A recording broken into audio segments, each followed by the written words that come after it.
حسنت جميع خصاله صلوا عليه اللهم آمين ربنا ظلمنا أنفسنا وإن لم تغفر لنا وترحمنا لنكونن من الخاسرين আয় আল্লাহ তাআলা Chittagong outer stadium ময়দানে ইসলামী সমাজ কল্যাণ পরিষদ কর্তৃক আয়োজিত 3 দিন ব্যাপী তাফসীরুল কোরআন মাহফিলের আজকের এই প্রথম দিনে লাখো জনতা নিয়ে তোমার দরবারে হাত তুলেছি। মেহেরবানি করে দুরূদ ও সালাম টুকুন সোনার মদিনায় রাসূল করিম সাল্লাল্লাহু আলাইহি ওয়াসাল্লামের রূহ মুবারকে পৌঁছে। আয় আল্লাহ, আজ এই লাখো জনতা একদিকে শোকাহত আর একদিকে তোমার শুকরিয়ায় নতশির হয়ে তোমার দরবারে হাত তুলেছি। শোকাহত এই জন্যে 5 দিনের মাহফিলের 2 দিন থেকে মাহরুম হয়ে গেল। লক্ষ লক্ষ জনতাকে কোরআন শোনা থেকে যারা মাহরুম করে দিল রব্বুল আলামিন, তোমার দরবারে তাদের হেদায়েত কামনা করি। সারা পৃথিবী থেকে মানুষেরা টেলিফোন করে জানতে চেয়েছে কাবা শরীফে মদিনা মুনাওয়ারায় মানুষেরা কেঁদে কেঁদে হয়রান হয়ে গেছে, চট্টগ্রাম তাফসীর হবে না,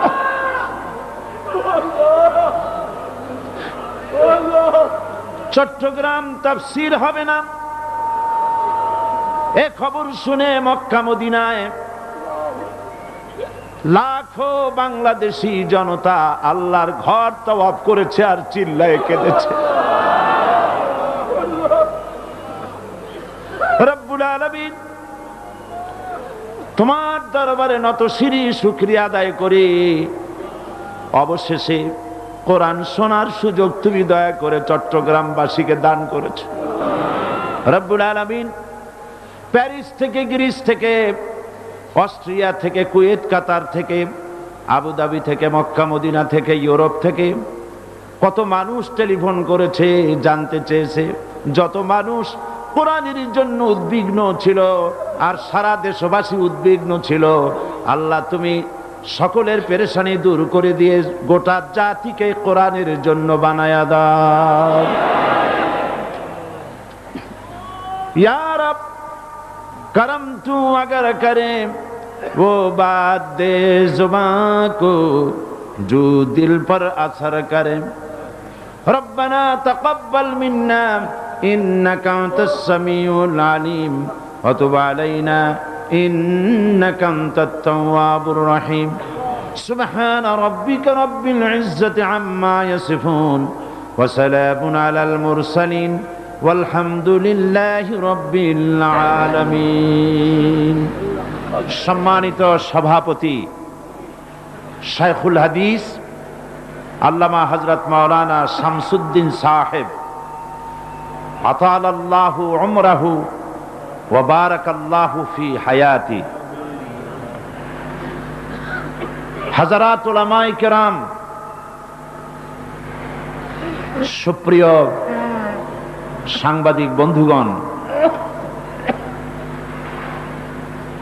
বীর চট্টলার সংগ্রামী তৌহিদি জনতা, ভারত বার্মা থেকে আগত মুসলমান ভাইয়েরা, বাংলাদেশের বিভিন্ন জেলা থেকে আগত তৌহিদি জনতা, পর্দার আড়ালের আমার সম্মানিত মা এবং বোনেরা, আসসালামু আলাইকুম ওয়া রাহমাতুল্লাহি ওয়া বারাকাতুহু। মহান আল্লাহ রব্বুল ইজ্জত ওয়াল জালাল, তার দরবারে লাখো কোটি সুজুদ পেশ করছি, নতশিরে শুকরিয়া আদায় করছি। আমরা সকলে পড়ছি আলহামদুলিল্লাহ। সবাই পড়েন রব্বানা লাকাল হামদ হামদান কাসীরান তাইয়্যিবান মুবারাকান ফীহি ইয়া রাব্বি লাকাল হামদু কামা ইয়ানবাগি লিজালালি ওয়াজহিকা ওয়া আযীমি সুলতানিকা। প্রিয় বন্ধুগণ, আল্লাহ পাকের দরবারে শুকরগুজার হচ্ছি, কোরআনে কারীমের তাফসীর মাহফিল অবশেষে চট্টগ্রামে অনুষ্ঠিত হতে পারল। প্রাণ খুলে আমার রবের সামনে মাথা নিচু করে বলছি আলহামদুলিল্লাহ, আলহামদুলিল্লাহ। রব্বানা কারীম,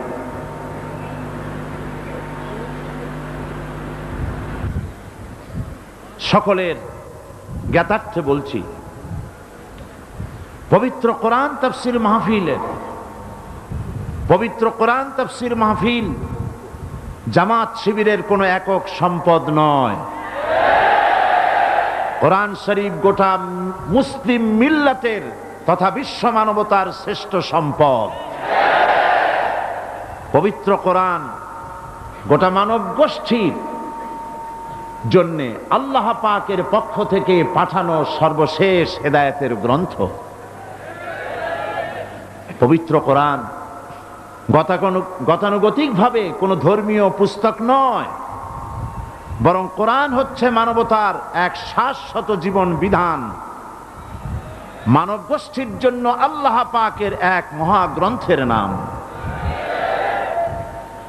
মহাপবিত্র আল কোরআন মানুষের জীবনের কথা বলে, অর্থনীতি রাজনীতির কথা বলে, সম্পদ আহরণ এবং তা সঞ্চয় বিতরণ এবং খরচের সীমা পরিসীমা নির্ধারণ করে।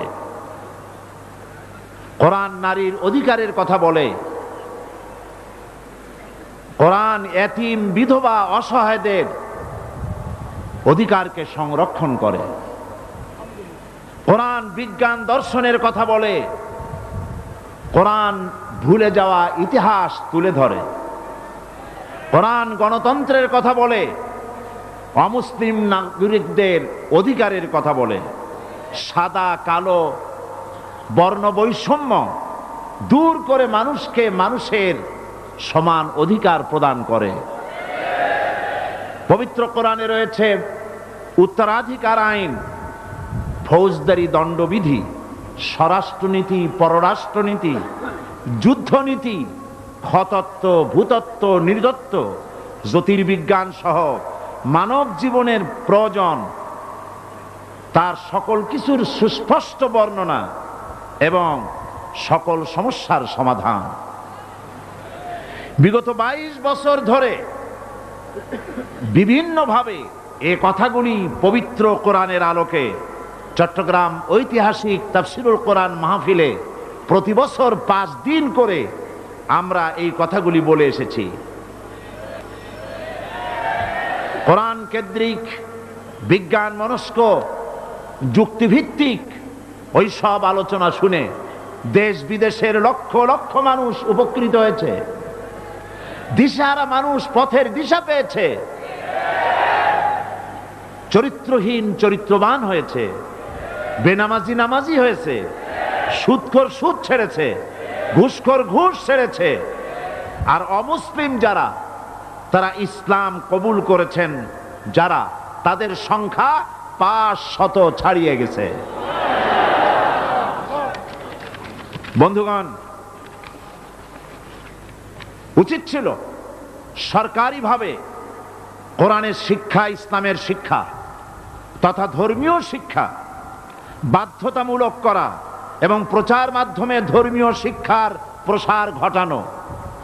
কিন্তু দুর্ভাগ্যজনকভাবে সরকার ধর্মীয় শিক্ষা সংকুচিত করতে করতে তা নির্মূলের ব্যবস্থা করেছে এবং প্রচার মাধ্যমে শিক্ষার বিরুদ্ধে যুদ্ধ করার প্রচার মাধ্যমকে সাহস জুগিয়েছে। পৃথিবীর যে কোনো দেশের তুলনায় পাক, ভারত, বাংলাদেশের জনগণ সর্বাধিক ধর্মপ্রাণ, এখানকার মুসলিম জনসাধারণের মধ্যে ধর্মীয় অনুভূতি তাই তীব্রভাবে কার্যকর। কারণ এই তিনটি দেশের ওলামা, পীর মাশায়েখ ও ইসলামী চিন্তাবিদগণ বছরের পর বছর, শতাব্দীর পর শতাব্দী ধরে এই উপমহাদেশের জনগণকে কোরআন তথা ইসলাম বোঝাবার জন্য ব্যাপকভাবে ওয়াজ মাহফিল, তাফসীর মাহফিল, সিরাত মাহফিল করেছে এবং ইসলামী আন্দোলন করেছেন, এবং তারা ইসলাম প্রচারের জন্য প্রতিষ্ঠা করেছেন অসংখ্য মাদ্রাসা আর গড়ে তুলেছেন ইসলামী সাহিত্যের বিশাল ভান্ডার। চট্টগ্রাম ঐতিহাসিক তাফসীরুল কোরআন মাহফিল আমাদের সেই সব যুগশ্রেষ্ঠ ওলামা, পীর মাশায়েখ এবং ইসলামী চিন্তাবিদদের ইসলাম প্রচারের ধারাবাহিকতা। বর্তমান আওয়ামী সরকার 1996 সনে তাদের তখনকার নির্বাচনী স্বার্থের খাতিরে এই তাফসীর মাহফিলে যাতে লক্ষ লক্ষ জনতা কোরআন শরীফের তাফসীর নির্বিঘ্নে শুনতে পারে সেজন্য পূর্ব ঘোষিত হরতালকে শিথিল করে দিয়েছিল। সত্য কিনা? সত্য কিনা? কিন্তু আজ তারাই আবার ক্ষমতায় গিয়ে অতীত ভুলে গিয়ে দেশীয় নাস্তিক, মোরতাদ জাতীয় এক শ্রেণীর বুদ্ধিজীবী এবং ভারতকে খুশি করার জন্যে দেশপ্রেমিক মুসলিম পুলিশ বাহিনীকে তাদের ইচ্ছার বিরুদ্ধে এবং তার নিজস্ব ছাত্র সংগঠন তথাকথিত সোনার ছেলেদের তাফসীর মাহফিল ধ্বংস করার জন্য লেলিয়ে দিয়েছে। তারা প্যারেড ময়দানে থামুন, তারা প্যারেড ময়দানে মাহফিলের মঞ্চ ভেঙেছে, মসজিদে ঢুকে মুসল্লিদের পিটিয়েছে, গ্রেফতার করে নির্যাতন করেছে, কোরআন পাগল মুসলমানদের বিরুদ্ধে মামলা করেছে। শুধু তাই নয়, এই চট্টগ্রামের দল মত নির্বিশেষে সকলের কাছে শ্রদ্ধাভাজন আল্লাহর ওলি শাইখুল হাদিস মাওলানা শামসুদ্দিন সাহেবের মতো মানুষকে জননিরাপত্তা আইনে মামলা দায়ের করে 1 নম্বরের আসামি করেছে।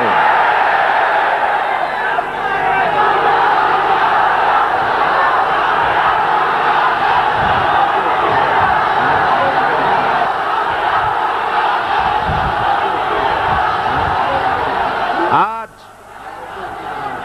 1992 সন থেকে নিয়ে মাওলানা শামসুদ্দিন সাহেব দৃষ্টিহীন, চোখে দেখতে পান না। প্রশাসন কি তা জানেন না? কার নামের সাথে বেয়াদবি করেছেন? আল্লাহ কি নাই? বিচার কি হবে না? এ বেয়াদবির শাস্তি তাদেরকে পেতেই হবে। এক কথায় গত 1 সপ্তাহ ধরে সরকারের সোনার ছেলেরা এবং পুলিশ প্রশাসন বীর চট্টলার তৌহিদি জনতার বিরুদ্ধে নারকীয় তাণ্ডব চালিয়েছে, কিন্তু তাদের সকল ষড়যন্ত্রের জাল আল্লাহ পাক ছিন্ন ভিন্ন করে দিয়েছেন এবং প্যারেড ময়দানের চাইতে বড় মাঠ আউটার স্টেডিয়ামকে কোরআনের জন্য ওপেন করে দিয়েছেন।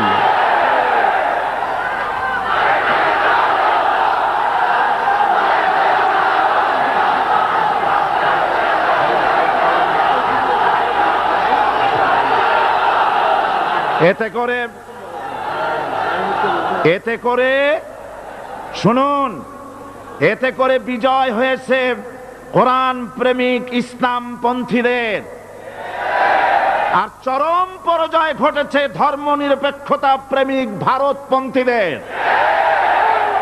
সুতরাং একথা আজ দিবালোকের মতে স্পষ্ট, কোরআন বিরোধী তথা ইসলাম বিদ্বেষীদের স্বপ্ন সাদ বাংলার মাটিতে পূরণ হবে না।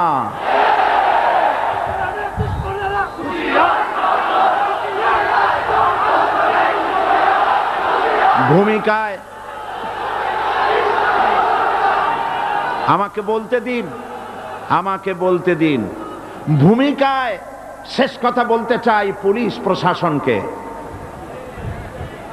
আগুন নিয়ে খেলা করবেন না। কোরআন হচ্ছে মৌচাক, আর এই যারা বসে আছে সব মৌমাছি।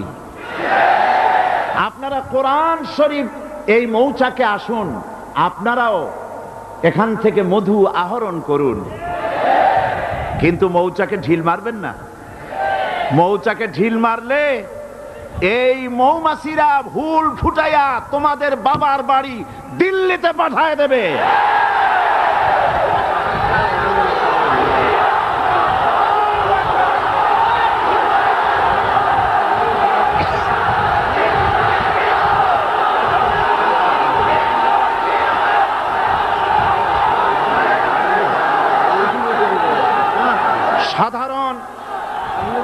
সাধারণ পুলিশদের কোনো দোষ নাই, সাধারণ পুলিশদের কোনো দোষ নাই। তারা চাকরির খাতিরে কাজ করে আর রাতের আধারে চোখের পানি ফেলে কাঁদে। পুলিশ প্রশাসনকে বলছি, গত শুক্রবার চট্টগ্রাম শাহী জুমা মসজিদ থেকে 40 জন নিরীহ মুসল্লিকে গ্রেফতার করে আপনারা জেলে পাঠিয়েছেন। এই 40 জন মুসল্লিকে আপনাদের ওয়াদা মাফিক আগামীকাল সন্ধ্যার মধ্যে ছেড়ে দিতে হবে, যাতে তারা কোরআনের তাফসীর শুনতে পারে। আপনারা এতে একমত কিনা?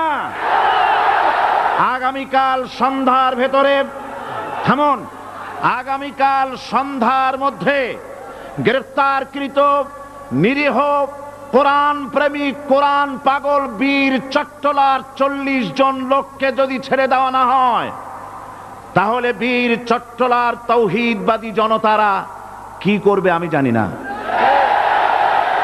আপনারা ঠেকাতে পারবেন না, এবং হরতালের মতো মারাত্মক ওষুধ প্রয়োগ করার সুযোগ আপনারা দিবেন না। আপনাদেরকে বিনয়ের সাথে বলতে চাই, এদেশের মুসলমানদের ঈমান নিয়ে খেলা করবেন না। পুলিশ প্রশাসনের মাথার উপরে কারা বসে আছেন আমরা জানি, একদিন আসবে আপনাদেরকে হিসাব দিতে হবে। আগামীকাল মাগরিবের ভেতরে 40 জন মুসল্লিকে ছেড়ে দিতে হবে, নইলে পরিস্থিতির জন্য আপনাদেরকে দায়ী হতে হবে। দরুদ শরীফ পড়েন। আল্লাহুম্মা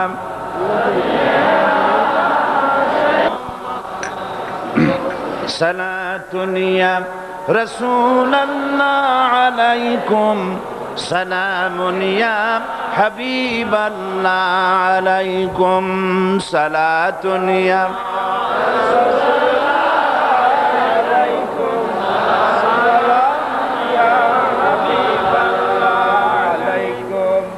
আলহামদুলিল্লাহ, আলহামদুলিল্লাহ। আল্লাহ পাকের শুকরিয়া আদায় করছি।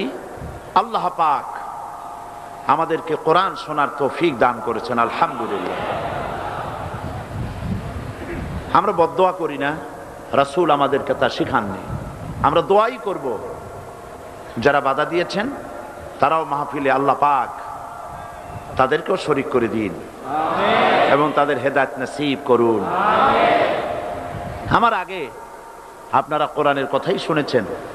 চট্টগ্রাম তাফসীর মাহফিলে আমি তো একা বক্তৃতা করি না, এখানে মুফাসসিরে কোরআন, প্রথিত যশা অনেক আলেম কোরআন আলোচনা এখানে করেন, ঠিক কিনা বলুন? এখানে আমি আসার আগে আমার একান্ত স্নেহাস্পদ পুত্রতুল্য স্নেহাস্পদ মাওলানা তারেক মনোয়ার আপনাদের সামনে কথা বলেছেন, আপনাদের সঙ্গে কথা বলেছেন, সামনে কথা বলেছেন ওস্তাজুল আসাতিজা শেখুল হাদিস আলেম দ্বীন আল্লামা হযরত মাওলানা আবুল কাসিম মোহাম্মদ সিফাতুল্লাহ। দীর্ঘদিন তিনি কোরআনের খেদমত করে যাচ্ছেন, অত্যন্ত সুশিক্ষিত আলেম। আল্লাহ পাক তাকে মঞ্জুর করুন, তার স্বাস্থ্য আল্লাহ ভালো রাখুন। কোরআনের খাদেমদেরকে আল্লাহ পাক দুনিয়া এবং আখিরাতে মর্যাদা বৃদ্ধি করুন। কোরআন শুনতে এসেছি আমরা, কোরআন গোটা বিশ্বের সমগ্র মানব গোষ্ঠীর জন্য এর থেকে বড় নিয়ামত আর কিছুই হতে পারে না। সুবহানাল্লাহ। এ কোরআন শুধুমাত্র মুসলমানদের জন্য নয়, কোরআন হচ্ছে গোটা বিশ্বের সমগ্র মানব গোষ্ঠীর জন্য। হাদা বায়ানুল লিন্নাস হুদাল লিন্নাস, মানব গোষ্ঠীর জন্য কোরআন। আল্লাহ কি শুধু মুসলমানদের? বলেন, আল্লাহ কি শুধু মুসলমানদের? আল্লাহ পাক হচ্ছেন রব্বুল আলামিন। তিনি কি? সূরা ফাতিহার ভিতরে প্রত্যেক দিন প্রতি নামাজের প্রতি রাকাতে আমরা বলি আলহামদুলিল্লাহি রাব্বিল আলামিন। সবাই পড়েন আলহামদুলিল্লাহি রাব্বিল আলামিন। সমস্ত প্রশংসা সে আল্লাহর, যিনি তামাম জাহানের পালনেওয়ালা রব। সমগ্র বিশ্বের তিনি হচ্ছেন একমাত্র রব। তিনি বিধান দিয়েছেন, আমাদেরকে সৃষ্টি করে এমনি এমনি ছেড়ে দেননি। তিনি দিয়েছেন কোরআন। বিশ্বের মানুষের কাছে কোরআনের চাইতে শ্রেষ্ঠ সম্পদ আর নাই। সুবহানাল্লাহ বলবো না আমরা? আলহামদুলিল্লাহ বলবো না? কোরআন গোটা বিশ্বের সর্বশ্রেষ্ঠ কিতাব, বিশুদ্ধ কিতাব। এই কোরআনের উপর থেকে, নিচের থেকে, ডান থেকে, বাম থেকে কোনো বাতিল প্রবেশ করতে পারে না, কোনো অধিকার নাই। কোরআনের ভিতরে কোনো সন্দেহ নাই। কোরআন আল্লাহ পাক হেফাজত করেন। হেফাজতের দায়িত্ব কার? হেফাজতের দায়িত্ব কার? এবং এই কোরআন হচ্ছে হেফাজতের দায়িত্ব আল্লাহ পাক নিয়েছেন। তিনি বলেছেন ইন্না নাহনু নাযালনা যিকরা ওয়া ইন্না লাহু লাহাফিজুন। কোরআন নাজিল করেছি আমি আল্লাহ, আর এর সংরক্ষণের সবটুকুন দায়িত্ব আমি আল্লাহ আমার নিজ হাতে গ্রহণ করেছি। কোরআন হেফাজতের দায়িত্ব কার? তা কি ওয়াজ করে বোঝাবার দরকার আছে? আসতে বললেন যে, আমার কথার অর্থ বোধহয় বোঝেন নাই। কোরআন আল্লাহ পাক যে হেফাজত করবেন বলেছেন, তার নমুনা চট্টগ্রামে পান নাই আপনারা? আমার ভয় হচ্ছিল চট্টগ্রামে যখন কোরআনের তাফসীর হতে দেওয়া হবে না, যখন বলা হচ্ছিল, আমার ভয় হচ্ছিল চট্টগ্রামে তুরস্কের মতো কোনো ঘটনা ঘটে বসে নাকি। আমি আল্লাহর কাছে কেঁদেছি, আল্লাহ পাক তুমি রহম করো, কোরআন পাগল মানুষদেরকে কোরআন শোনার তৌফিক দাও। একটানা 22টি বছর কোরআনে কারীমের তাফসীর হচ্ছে। এ তাফসীর শুধু চট্টগ্রামে সীমাবদ্ধ নয়। কোরআনে কারীমের এই তাফসীর মাহফিল আন্তর্জাতিক পরিমণ্ডলে বিস্তৃতি লাভ করেছে। একটা মাহফিল, এটা কোনো 4 দলীয় মহাসমাবেশ নয়। এটা কি বলেন? এটা কোরআন তাফসীর মাহফিল, শুধুমাত্র একটি তাফসীর মাহফিল। অথচ গত 1 সপ্তাহ গোটা বিশ্ব তোলপাড় হয়ে গিয়েছে। Voice of America, BBC, radio Tehran, radio German, Bangladesh TV, Bangladesh বেতার, বাংলাদেশের সমস্ত পত্রিকা, বিদেশের সমস্ত পত্রিকা, কোরআন শরীফের তাফসীর মাহফিল সারা বিশ্বের চর্চা হচ্ছে। আজ তাফসীরুল কোরআন মাহফিল চট্টগ্রাম। সুবহানাল্লাহ। ইন্না নাহনু নাযালনা যিকরা ওয়া ইন্না লাহু লাহাফিজুন। কোরআন নাজিল করেছে আমি, সংরক্ষণের দায়িত্ব আমার। সংরক্ষণের জন্য যারা এগিয়ে এলো, আল্লাহ পাক তাদেরকে বরকত দিন, রহম করুন। তবে আমি ব্যক্তিগতভাবে মনে করি চট্টগ্রাম তাফসীরুল কোরআনের মাহফিলের ফাইল আল্লাহ পাক নিজে ডিল করেছেন।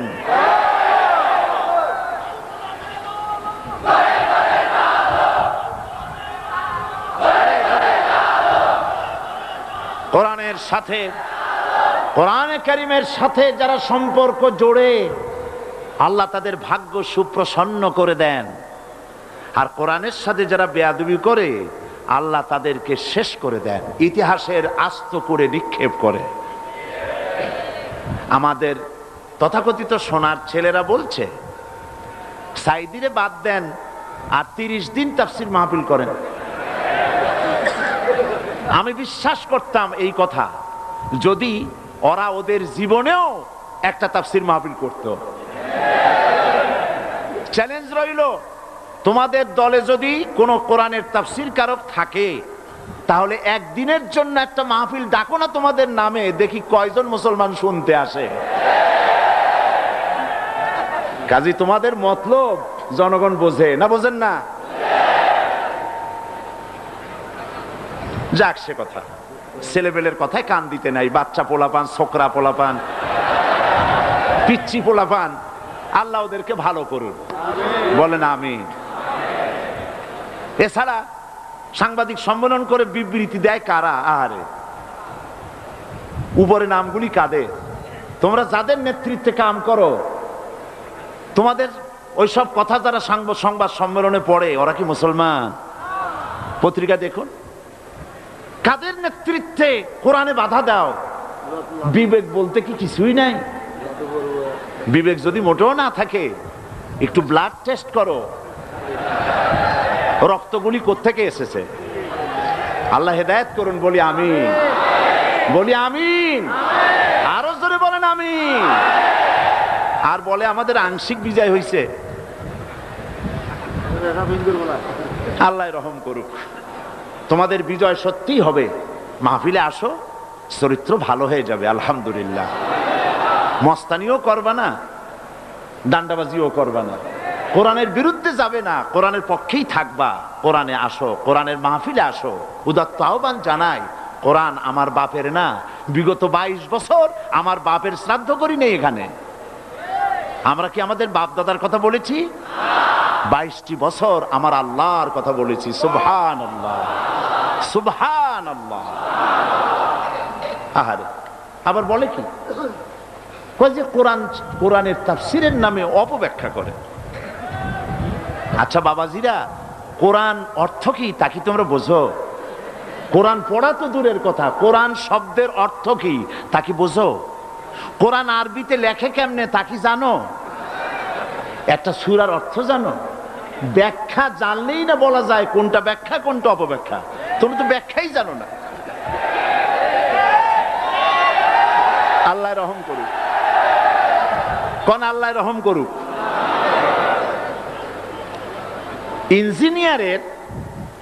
ইঞ্জিনিয়ার একটা বিল্ডিং এর প্ল্যান করেছে, সাম্পানের মাঝি এসে যদি বলে এই প্ল্যানে ভুল হয়েছে, কোন তো দেখি কেমন লাগে। ডাক্তার প্রেসক্রিপশন করেছে, উকিল সাহেব এসে বলছে না, ইনজেকশন দিয়ে না, ট্যাবলেট দেন।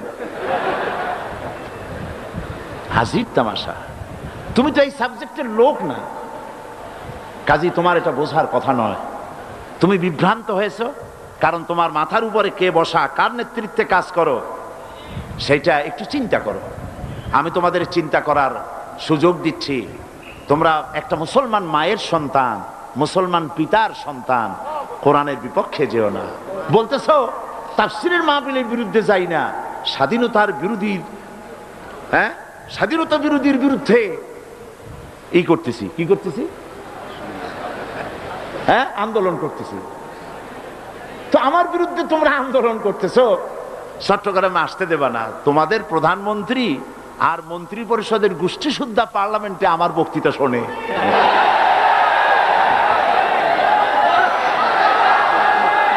রেডিও এবং টেলিভিশনে গোটা জাতি শোনে। এইসব আপত্তি, এসব ছেলেমি কথা, এই জন্য আমি রাগ করি না, পোলাপান মানুষ তো রাগ করি না। আল্লাহ আমাদের এই পোলাপান গুলি রে রহম করুক, কোন আমিন। বাচ্চা মানুষ এরকম করে, আর বাচ্চারা যদি মা বাপের কোলে পেশাব করে, মা বাপ তো ফালায় দেয় না, আমরাও ফালাই দিব না। আমরা প্রাণ ভরে দোয়া করি আল্লাহ রহম করুক। তবে এটাও ঠিক, একেবারে বাচ্চাগুলি কোলে বসে বাপের দাড়ি টানলে বাপ রাগ করে না, কিন্তু বাচ্চা বড় হয়ে যদি দাড়িতে হাত দেয় তাহলে কিন্তু খবর আছে। আল্লাহ রহম করুক। বলতেছিলাম কোরআনের সাথে থাকো, ইজ্জত বাড়িয়ে যাবে। দেখো না হযরত ওমরের দিকে তাকায়া রাদিয়াল্লাহু তাআলা আনহু, যে ওমর ছিলেন জিরো, কি ছিলেন? কত বড় একটা বড় আকারের জিরো হলে আল্লাহ নবী হত্যা করতে আসতে পারে? সেই ওমর আল্লাহর কোরআনের সংস্পর্শে যখন এলেন, ওমর আর সাধারণ ওমর রইলেন না। আল্লাহ রাব্বুল আলামিনের নবী বলেন, আমার পরে লা নাবিয়্যা বাদি ওয়ালা রাসূলা, আমার পরে আর কোন নবী রাসূল পৃথিবীতে আসবে না। আমার পরে যদি আর কোন নবী পৃথিবীতে আসতো, লাকানা ওমর, আল্লাহ পাক ওমরকে অবশ্যই নবী বানায়া দিতেন। সুবহানাল্লাহ। কোথায় ছিলেন আর কোথায় চলে গেলেন? কোথায় চলে গিয়েছেন? চিন্তা করতে পারবো হযরত ওমরের কথা? সুবহানাল্লাহ। আশারায়ে মুবাশশারাদের একজন। এবং আমি এক কিতাবে দেখেছি, আমি এর সনদ তালাশ করে এর তাহকিক করার সময় পাইনি। আমি জানি না এটার সনদ কতদূর মজবুত, তবে এটা আমি দেখেছি কিয়ামতের দিন সর্বপ্রথম আমলনামাটা হযরত ওমরের হাতে নাকি আসবে। আমি এর সনদটা দেখতে পারিনি, তবে এটা কথাটা দেখেছি। এই যে মর্যাদা আল্লাহ পাক হযরত ওমরকে দিলেন, গোটা পৃথিবীর অর্ধেকটা পৃথিবী রাষ্ট্রপতি হলেন হযরত ওমর। হযরত ওমর খলিফাতুল মুসলিমিন, আমিরুল মুমিনিন, দেশ চালাচ্ছেন। হযরত আলী রাদিয়াল্লাহু তাআলা আনহু বলছেন যে আমি হযরত ওমরের খেলাফতের আমলে আমি ঘুমায় আছি, এশার নামাজ পড়ে ঘুমিয়েছি। শেষ রাত্রে স্বপ্নে দেখছি যেন আমি রাসূলের পেছনে ফজরের নামাজ আদায় করতেছি। রাসূলুল্লাহ নামাজ শেষ করে স্বভাব সিদ্ধ ভাবে পেছনের দিকে ফিরে বসেছেন। একজন বুড়ি মেয়ে লোক এক পাত্র খোরমা এনে বলছেন, হযরত আলী বলছেন যে আমি হুজুরের পিছনে নামাজ পড়ে দরজা দিয়ে বেরিয়েছি। দরজা থেকে বেরিয়ে দেখি এক বুড়ি এক পাত্র খোরমা নিয়ে এসেছে। আমাকে বলছে, আলী, এই পাত্র ভরা খোরমাগুলি নিয়ে যাও, এটা আমার নতুন বাগানের খোরমা। আর রাসূলুল্লাহকে নিয়ে আমার সালাম গিয়ে বলো, আর বলো যেন তিনি এই খোরমা থেকে নিজে খান এবং সাহাবায়ে কেরামদের মধ্যে যেন ডিস্ট্রিবিউট করে দেন। হযরত আলী তাই করলেন। রাসূল করিম সাল্লাল্লাহু আলাইহি ওয়াসাল্লাম খোরমার পাত্রটা হাতে নিয়ে সর্বপ্রথম একটি খোরমা তুলে হযরত আলীর হাতে দিলেন। হযরত আলী খোরমা মুখে দিয়ে চিবোতে লাগলেন। এত স্বাদ লাগলো, খোরমাটা চিবোচ্ছেন, এমন সময় ফজরের আজান কানে চলে গেছে, ঘুম ভেঙে গেছে। কিন্তু হযরত আলী বলছেন, ফজরের আজানে ঘুম ভাঙলো, কিন্তু আমার মুখের মধ্যে তখনও রাসূলের দেওয়া খোরমার স্বাদ আমি অনুভব করতেছিলাম। ওযু করে নামাজ পড়তে গেলাম, যে দেখি আমিরুল মুমিনিন হযরত ওমর ইমামতের জায়গায় দাঁড়িয়ে আছেন। নামাজ শেষ করলাম তার পেছনেই। নামাজ শেষ করে দরজা দিয়ে বেরোচ্ছি, অমনি দেখি এক মহিলা, এক বুড়ি এক পাত্র খোরমা নিয়ে হাজির। বলছে, আলী, এই খোরমাগুলি নিয়ে যাও, আমিরুল মুমিনিনকে বলো এগুলি আমার নতুন বাগানের খোরমা, তিনি যেন খান এবং আল্লাহর সাহাবীদের মধ্যে যেন ভাগ করে দেন। হযরত ওমর খোরমার পাত্রটা হাতে নিয়ে একটি খোরমা তুলে হযরত আলীর মুখে পুরে দিলেন। হযরত আলী খোরমাটা খেয়ে মজা লাগলো। তিনি বললেন, ওমর, জিদনি তামরাতান উখরা, তুমি আমাকে আর একটা খোরমা দাও না, খুব মজা লাগতেছে। অনেক খোরমা তো আছে, আমাকে একটা বেশি দিলে অসুবিধা হবে না, দাও না একটা খোরমা। হযরত ওমর বলছেন, ইয়া আলী, লাউ আন্না রাসূলুল্লাহ সাল্লাল্লাহু আলাইহি ওয়াসাল্লাম যাদাক লাজিদনাক।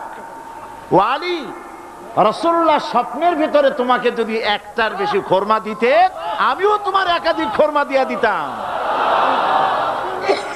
হযরত আলী অবাক হয়ে গেলেন, কি সাংঘাতিক কথা। তিনি বলছেন, ইয়া আলী, ইয়া ওমর, আহিয়া রুইয়া রাআইতাহা আম গায়বুন ইত্তালাতা আলাইহি, হে ওমর এটা কি স্বপ্ন?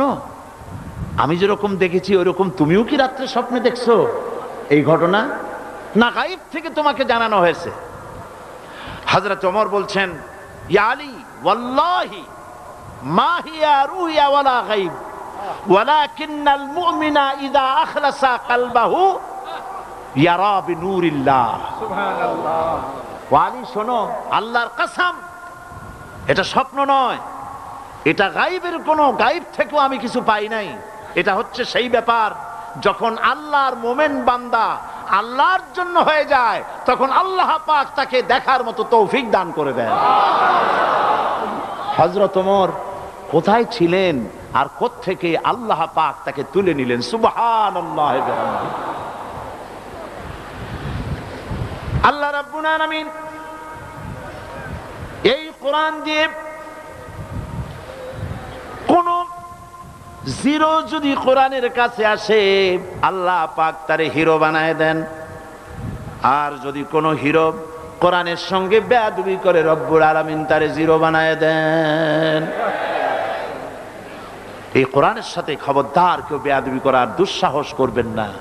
কোরআন, সুবহানাল্লাহ সুবহানাল্লাহ, চুমো খাওয়ার ব্যাপার, মাথায় রাখার ব্যাপার, বুকে লাগাবার ব্যাপার। আমার আল্লাহর বাণী, আমার আল্লাহর বাণী। সুবহানাল্লাহ বলেন, আমার আল্লাহর বাণী, আমার আল্লাহর কিতাব। একটি বর্ণ এর মধ্যে অন্য কারো নাই, আছে নাকি? রাসূলুল্লাহ নিজে কিছু মিশাইছেন? না। আল্লাহ রাব্বুল আলামিন বলেন,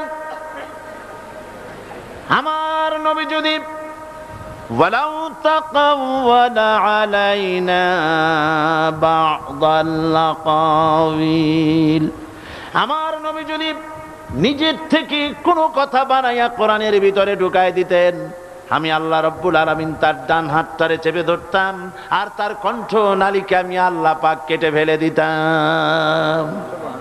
মানুষের কোনো কথার মধ্যে নাই অবিকল। রাসূলের কাছে যেমন আসছে আমাদের কাছে অবিকল সেরকম আছে। সুবহানাল্লাহ। কতদিন থাকবে?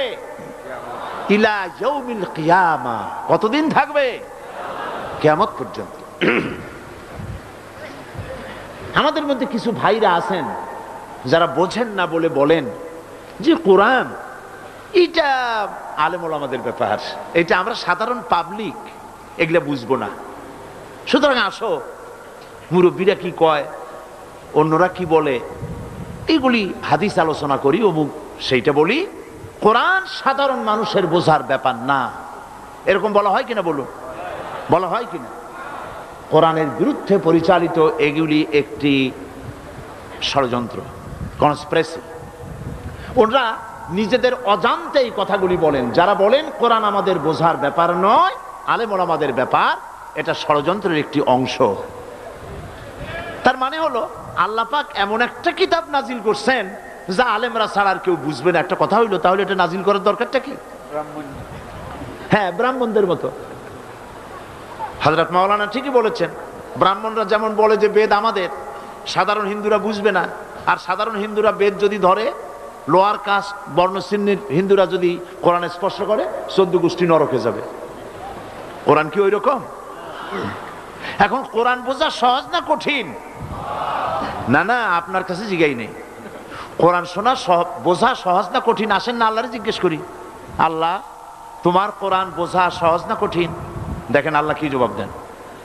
আল্লাহ রাব্বুল আলামিন সওয়ালে মুকদ্দারের জবাব দিয়েছেন। প্রশ্ন করার আগেই জবাব সেরে দিয়েছেন। শোনো দুনিয়ার মানুষ, ওয়ালাকাদ ইয়াসসারনাল কুরআনা লিযিকর ফাহাল মিন মুদ্দাকির। কোরআন শরীফকে আমি আল্লাহ রাব্বুল আলামিন মানুষের জন্য, বোঝার জন্য আর মুখস্থ করার জন্য সহজ করে দিয়েছি। এটা বোঝা যেমন সহজ, মুখস্থ করাও তেমনি সহজ। কে করে দিয়েছেন? সবাই বলেন, কে করেছেন? আল্লাহ পাক সহজ করে দিয়েছেন। এবং এই কোরআন আল্লাহ নাজিল করে বলেছেন, ফামান তাবিআ হুদায়া ফালা খাউফুন আলাইহিম ওয়ালা হুম ইয়াহজানুন। এই কোরআনের অনুসরণ যারা করবে, এই কোরআন যারা মেনে চলবে, ফালা খাউফুন আলাইহিম, ওদের জন্য কোনো ভয় নাই, ওয়ালা হুম ইয়াহজানুন, ওদের জন্য কোনো চিন্তা নাই। বলি সুবহানাল্লাহ। আর চিন্তা আছে না নাই? জাতির চিন্তা নাই? জাতির চিন্তা নাই? ঘুম কি আরামে হয়? চলাফেরা কি আরামের হয়? শিক্ষাঙ্গনে, বিশ্ববিদ্যালয়, অফিস আদালতে, দোকানে পাঠে, দিনে রাত্রে নিশ্চিন্তে চলাফেরা করা যাচ্ছে? চিন্তা আছে কিনা? দুঃখ আছে কিনা? কেন আছে? এই জন্য আছে যে কোরআনের আইন চালু নাই। কোরআনের আইন যদি চালু হতো তাহলে এই দুর্দশা হতো না। কোরআন শুধু তেলাওয়াতের জন্য আসে নাই, শুধু মাথায় লাগাবার জন্য, বুকে লাগাবার জন্য আসেনি। কোরআন এসেছে কায়েম হওয়ার জন্য, প্রতিষ্ঠিত হওয়ার জন্য, সংবিধান হিসাবে এটাকে গ্রহণ করার জন্য কোরআন এসেছে। আল্লাহর নবী বলেছেন, এই কোরআন যখন আমি জেনেদের সামনে তেলাওয়াত করেছি, জেনেরা তখন এই কথা না বলে পারে নাই, ইন্না সামি'না কুরআনান আজাবা, আমরা এক আশ্চর্য ধরনের কোরআন শুনেছি।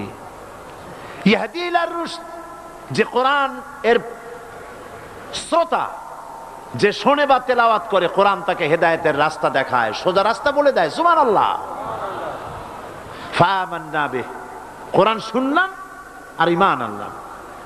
আমার নবীজি বলেন, আমি যখন জিনেদের সামনে কোরআন তেলাওয়াত করেছি, জিনেরা তখন এই কথা না বলে পারে নাই, আর সঙ্গে সঙ্গে আরো জোরে পড়েন লা ইলাহা ইল্লাল্লাহ,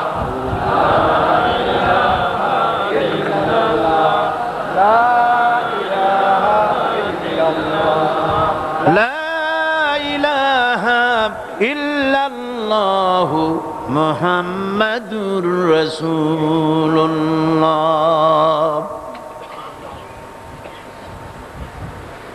যারাই শুনলো ঈমান সকলে আনলো তা না।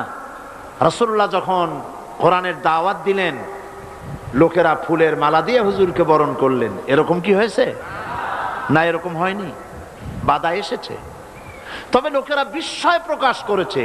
রাসূলুল্লাহ সাল্লাল্লাহু আলাইহি সাল্লাম এত সুন্দর করে, এত সুন্দর সুন্দর কথা তিনি পান কোথায়? তারা ধারণা করেছে মুহাম্মদ সাল্লাল্লাহু আলাইহি সাল্লাম কবি হয়ে গেছে, ধারণা করেছে জেনেরা মুহাম্মদ সাল্লাল্লাহু আলাইহি সাল্লামকে সাহায্য করে। একবার তো রাসূল এই কথাগুলি কোথায় পান এটা বোঝার জন্য রাসূলুল্লাহর ঘরের চতুর্দিকে আবু জাহেল গিয়ে দাঁড়িয়েছে, ওতবা সাহেবা গিয়ে দাঁড়িয়েছে, আবু সুফিয়ান গিয়ে দাঁড়িয়েছে। একজন আর একজনের খবর জানে না। উদ্দেশ্য, রাসূলুল্লাহ এই সুন্দর কথাগুলি কোত্থেকে বলেন, কে শিখায় দেয়? গভীর রজনীতে নবীজি তার আদত মুবারক অনুযায়ী কোরআন শরীফ যখন তেলাওয়াত শুরু করে দিয়েছেন, ঘরের চতুর্দিকে দাঁড়িয়ে কাফের বেঈমানেরা কোরআন শরীফ শুনছে, আর নড়তে পারে না। এক একজনের ধারণা হলো আরো একটু শুনি তারপরে বাড়ি যাব, আরো একটু শুনি তারপরে বাড়ি যাব। এমনি করে করে চারটি কাফেরের জন্য ফজরে রক্ত হয়ে গেল। দাঁড়ানো থেকে বসার সময় কেউ পায় নাই। এ কথা ধ্রুব সত্য। কোরআনের আকর্ষণ ভিন্ন। সুবহানাল্লাহ বলেন। আমি বারবার বলেছি, আজ বলি, এই লাখো জনতার এই উপচে পড়া উত্তাল ঢেউ পয়সা খরচ করে আনা হয়েছে? বলেন, আপনাদের বাস ভাড়া, রিক্সা ভাড়া দেওয়া হয়েছে? বরং জীবনের ঝুঁকি নিয়ে আসছেন, ঠিক কিনা? জীবনের ঝুঁকি নিয়ে এসছেন, পয়সা খরচ করে জীবনের ঝুঁকি নিয়ে কোরআন শুনতে এসেছেন। আমি বারবার বলেছি, এই উপচে পড়া জনতার আকর্ষণ আল্লাহর কসম, এই আকর্ষণ সাইদি নয়, এই আকর্ষণ আল্লাহ রাব্বুল আলামিনের কোরআনে আযীম। লা শাক্কা ফীহি ওয়ালা রাইবা, এতে সন্দেহের কোনো অবকাশ নাই। আমি একথাও বিশ্বাস করি, আমাদের ছেলেরা যারা মিছিল করেছে, আমাকে আসতে দেবে না বলে সুইসাইড বাহিনী গঠন করেছে। আহারে, সুইসাইড অর্থ কি? আত্মহত্যা। আর আত্মহত্যা করা কবিরা গুনাহ। যারা আত্মহত্যা করে তাদের জায়গা জাহান্নাম। আত্মহত্যা যারা করে তাদের জায়গা কোথায়? তোমরা তো জাহান্নামে যাচ্ছিলে। কোরআনের জন্য, কোরআনের তাফসীর মাহফিলের জন্য শাহাদাত স্কোয়াড গঠন হয়েছে শুনে ওরা সুইসাইড বাহিনী গঠন করেছে। শয়তানে শিখাই দিছে যে ওরা তো বেহেশত গেল, তোরা তোদের সিট বুক কর জাহান্নামে। নাউযুবিল্লাহ। আমি বিশ্বাস করি যারা সুইসাইডাল বাহিনী গঠন করেছিল, যারা বিরোধিতা করেছিল, আর আজকের মাহফিলের কোনো না কোনো জায়গায় দাঁড়িয়ে বা বসে আছে। আকর্ষণ কোরআনের। আকর্ষণ কিসের? আল্লাহর কসম কোরআনের।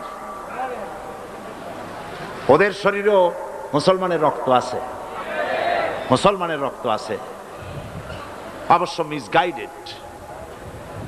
আল্লাহ ওদের হেদায়েত করুন, বলেন আমিন। ওই সেই 1979 সনে যেখানে যাই খালি হরতাল। গিয়াস কামাল চৌধুরী সাহেব, গিয়াস কামাল চৌধুরী, ওই যে ভয়েস অব আমেরিকার প্রতিনিধি, তিনি আমাকে এক জায়গায় দেখা হলো। ওই সময় বললেন, আপনি জানেন? আমি বললাম, কি জানি? কই যে আমরা হিসাব রাখছি আপনার বাংলাদেশে কোন এক ব্যক্তির বিরুদ্ধে এত হরতাল হয় নাই। 56টা হরতাল হয়েছে আপনার বিরুদ্ধে, একার বিরুদ্ধে। মানে আমি যাওয়ার আগে হরতাল শরীফ গিয়ে উপস্থিত, তাফসীর মাহফিল বাধা দেওয়া। তো ওই সময় একটা পত্রিকায় একজন একটা লেখা লিখছিলেন, তিনি এখন একজন মন্ত্রী, প্রতিমন্ত্রী, আমি নাম নেব না। তিনি তখন লিখেছিলেন, হরতালও সফল, তাফসীরও সফল। তো আমি হেডিং দেখে চিন্তা করলাম, লিখলু কি? এত বড় লেখা, তো দেখি কি। তো অনেক লম্বা লেখা লিখছেন। এক পর্যায়ে লিখছেন যে হরতাল হলে পরে সাইদি যেখানে যাচ্ছে হরতাল হয়ে যাচ্ছে, হরতাল ঘোষণা করতেছে। তো হরতাল হলে পরে দোকান বন্ধ, স্কুল বন্ধ, কলকারখানা বন্ধ, বাজার ঘাট বন্ধ। বিকেল বেলায় কারো কোনো কাজ নাই, সব গিয়া তাফসীর মাহফিলে হাজির। তো ঠেকাবা কেমন? এটা হচ্ছে কোরআনের আকর্ষণ। সুবহানাল্লাহ। 89 সাল। হ্যাঁ, 89 জি, সরি, 89। আমাদের ছেলেরা যারা তোমরা বিরোধিতা করেছিলে, একটু তাকায় দেখো তো মাহফিলটার দিকে। কত লক্ষ টাকা দিয়ে এরকম একটা সমাবেশ তোমরা করতে পারবে?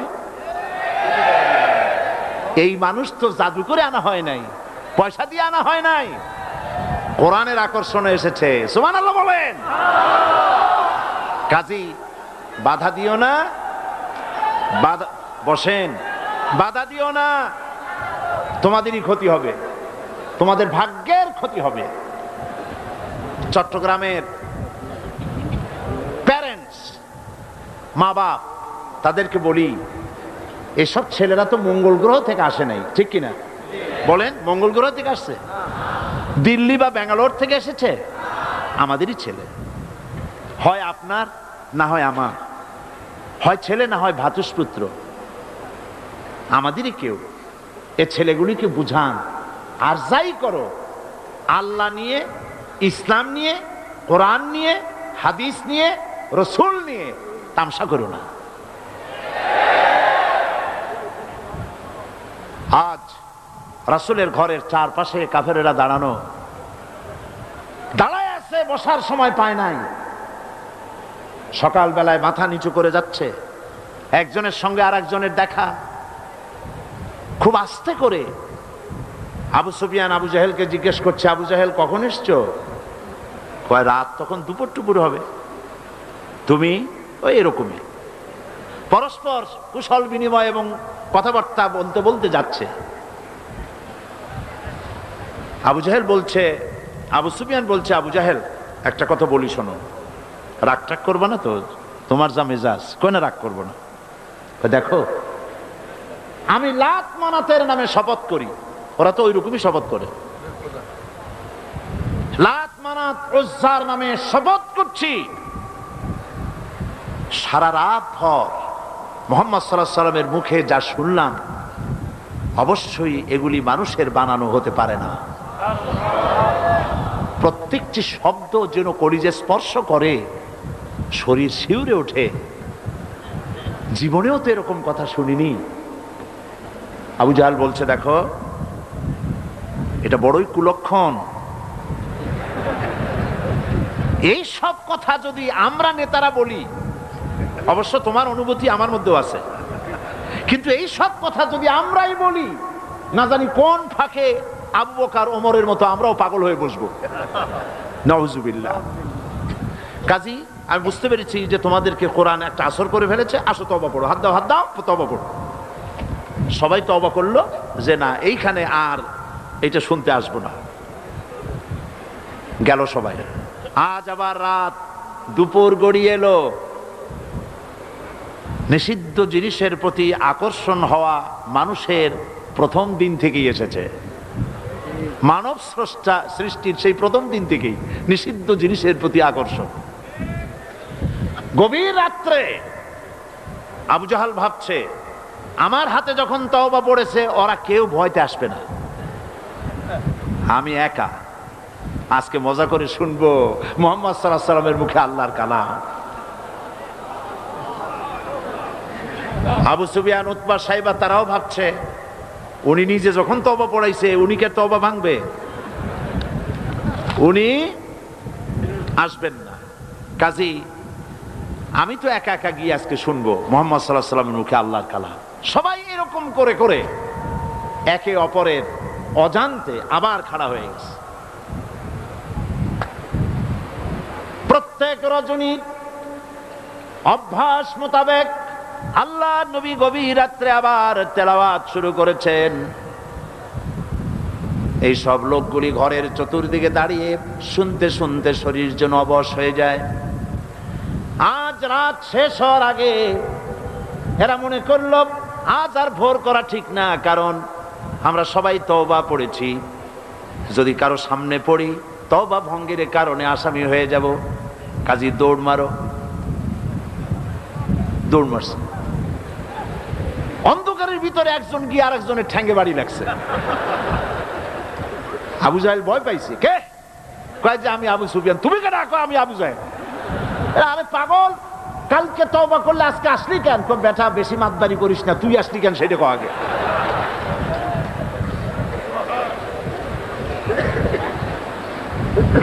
চারটা মিলে একত্রিত হয়ে তারা বলল, কোরআন শোনার জন্য যে ধরনের উন্মাদনা আমাদের মধ্যে সৃষ্টি হয়েছে, আমরা নিজেরাই না জানি কখন মুসলমান হয়ে যাব। কাজী তওবা করলে হবে না, আসো আইন করে বন্ধ করি। কাফেরেরা সিদ্ধান্ত নিল কি? আল্লাহ রাব্বুল আলামিন কোরআনে কারীমের ভিতরে কাফেরদের সেই সিদ্ধান্ত কোট করে দিলেন। কারণ আবু জাহেল তো থাকবে না, নাতিরা থাকবে। যুগে যুগে আবু জাহেলের নাতিরা কোরআনের মাহফিলে বাধা দেবে। কারা বাধা দেবে?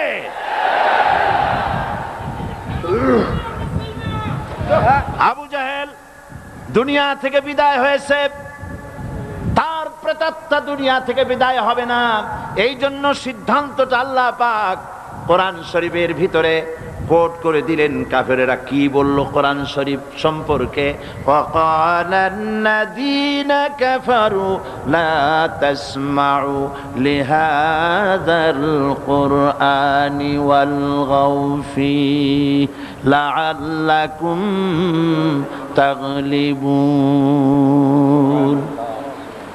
খবরদার, কাফেরেরা সিদ্ধান্ত নিল কোরআন শোনো না। লা তাসমাউ লিহাদাল কোরআন, কোরআন শোনো না, কোরআন শুনতে যেও না। ওয়ালগাউ ফি, কোরআন শুধু নিজে শুনে ঘরে বসে থাকো তা শুধু নয়, ওয়ালগাউ ফি, কোরআন যাতে মানুষেরা শুনতে না পারে সেজন্য ডিস্টার্ব করো, সন্ত্রাস সৃষ্টি করো, বাধা দাও যাতে কোরআন শুনতে না যেতে পারে মানুষ। এই সিদ্ধান্ত কাদের? এই সিদ্ধান্ত কাদের? আমার ছেলেরা খবরদার, কাফেরদের সহযোগী হয়েও না, কাফেরদের সহযোগী হয়েও না, কোরআনের পথে বাধা দিও না। মাঝখানে পুলিশ প্রশাসনকে আরেকটা কথা বলি, কথায় কথা এসে গেল। আপনারা একটা বড় রকমের গুনাহ করেছেন, ঠিক না? ঠিক না? এদেশে কালী পূজা, দুর্গা পূজায় 8 দিন 10 দিন ধরে মাইকিং এর পারমিশন আপনারাই দেন। দেশটা তো হিন্দুস্তান হয় নাই, দেশটা তো হিন্দুস্তান হয় নাই, দুর্ভাগ্যবশত দেশটা এখনো বাকশালও হয় নাই। তাহলে মাইকিং এ বাধা দিলেন কেন? বাধা দিয়ে কি সব হইছে? কি হয়েছে বলেন? কি হয়েছে? কবিরা গুনাহ করেছেন পুলিশ কর্তৃপক্ষ, সাধারণ পুলিশের মোটেও দোষ না, পুলিশ প্রশাসন কবিরা গুনাহ করেছেন। তওবা করতে হবে, তওবা করতে হবে, আর একটি কাফারা দিতে হবে। সেই কাফারাটা কি? আমি জানতে পেরেছি এই তাফসীর মাহফিল আসার পথে বিভিন্ন জায়গায় ওই সব তথাকথিত সোনার ছেলেরা তাফসীর মাহফিলের বহনকারী শ্রোতাদের বাসে ঢিল পাটকেল মারে, তারা বাধা দেয়, মহিলাদের বাসে ঢিল মেরেছে।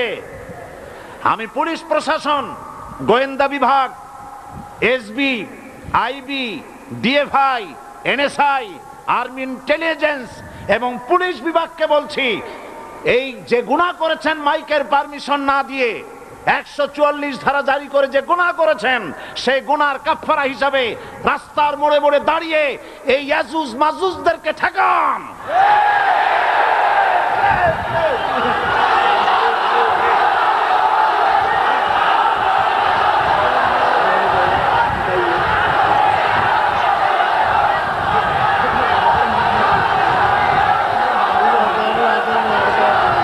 আল্লাহ পাক তৌফিক দিন, বলেন আমিন।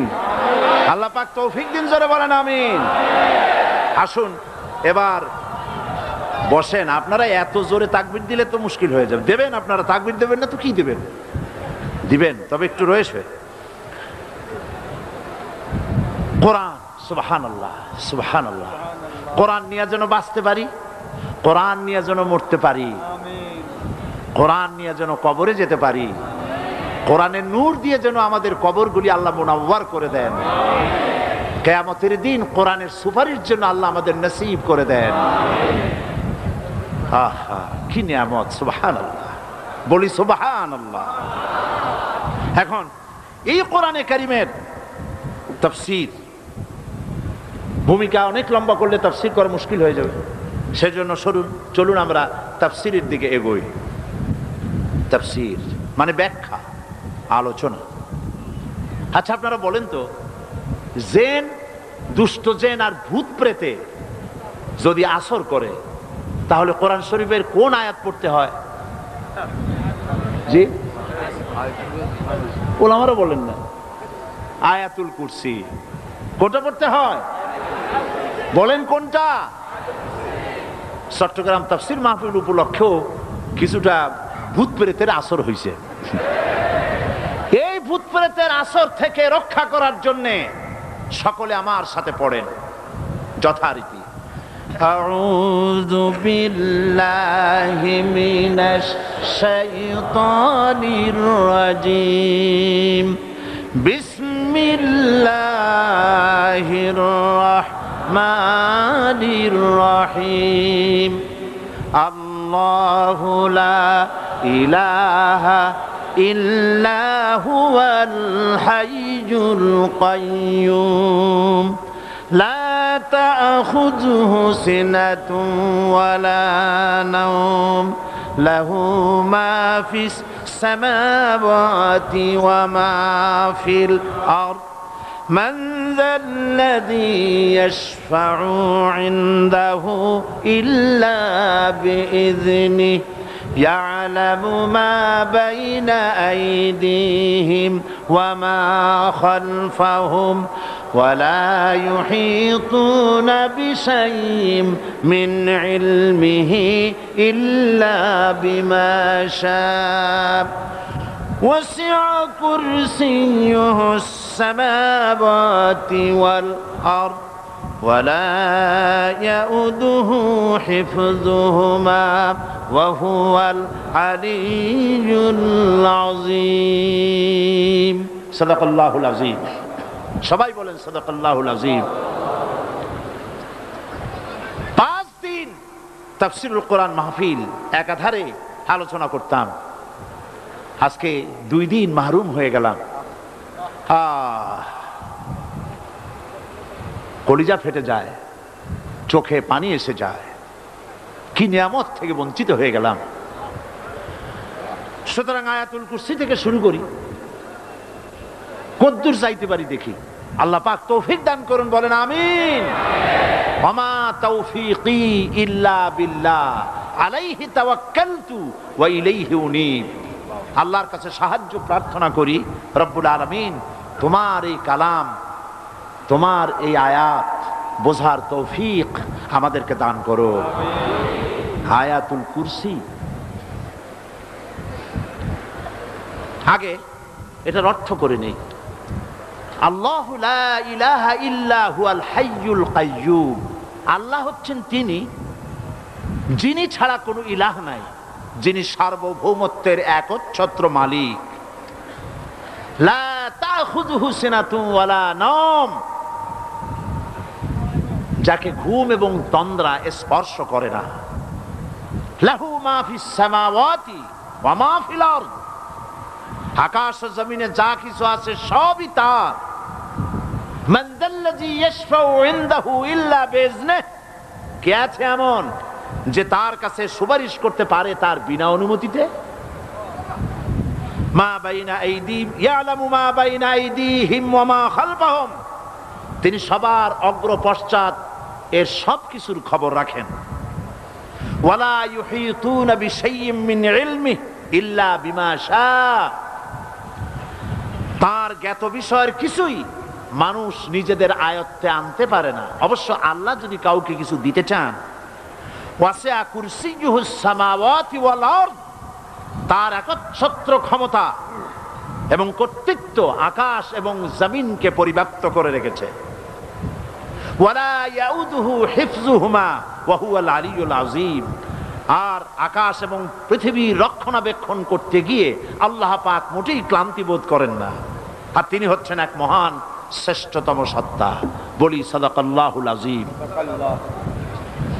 আয়াতুল কুরসি, এই আয়াতটি আয়াতুল কুরসি হিসেবে পরিচিত।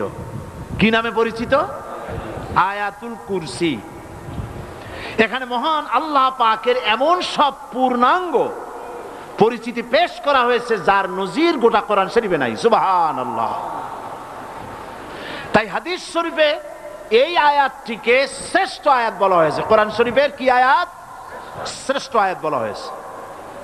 আমরা প্রত্যেকটি ফরজ নামাজের পরে এই আয়াতে কারিমা পড়ে থাকি, ঠিক কিনা বলে?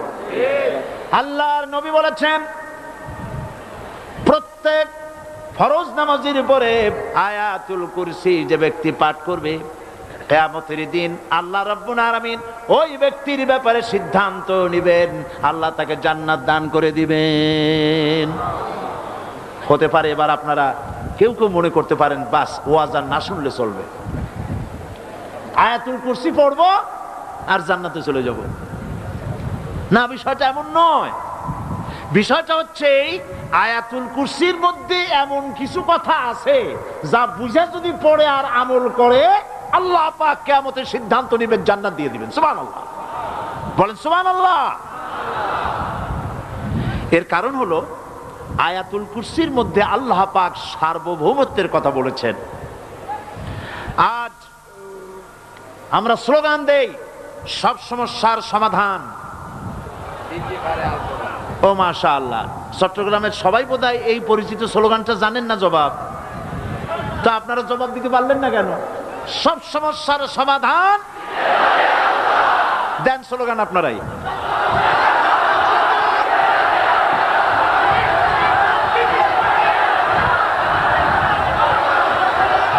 এটা শুধু স্লোগান নয়, সব সমস্যার সমাধান দিতে পারে আল কোরআন। এটা শুধু স্লোগান নয়, এটাই বাস্তবতা, এটাই বাস্তব সত্য।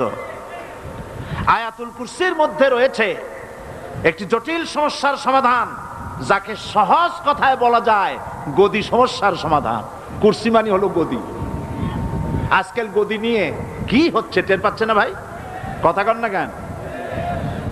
আমেরিকাও আজকাল বাংলাদেশি স্টাইল হচ্ছে, ঠিক কিনা?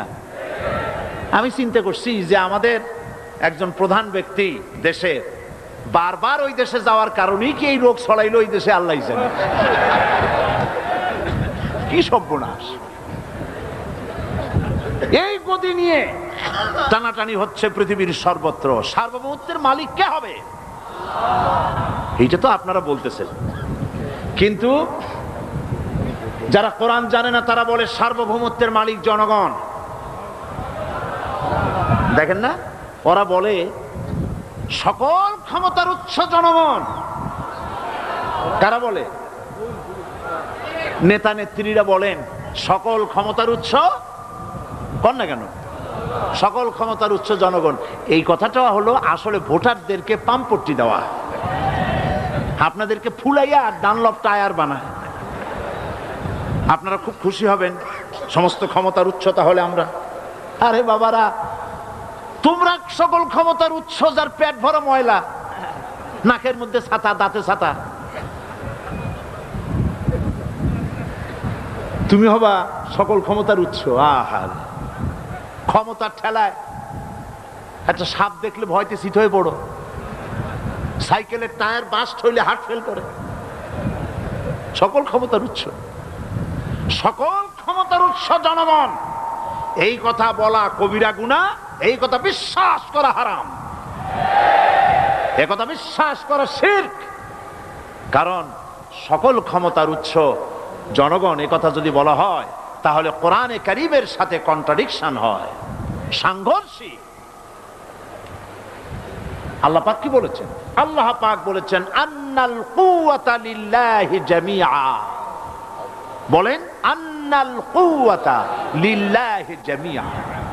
আমার আল্লাহ রাব্বুল আলামিন বলেন, জেনে রাখো নিঃসন্দেহে সকল ক্ষমতার উৎস কেবলমাত্র আল্লাহ রাব্বুল আলামিন। সকল ক্ষমতার উৎস কে? জোরে বলেন আল্লাহ, আল্লাহ, আল্লাহ।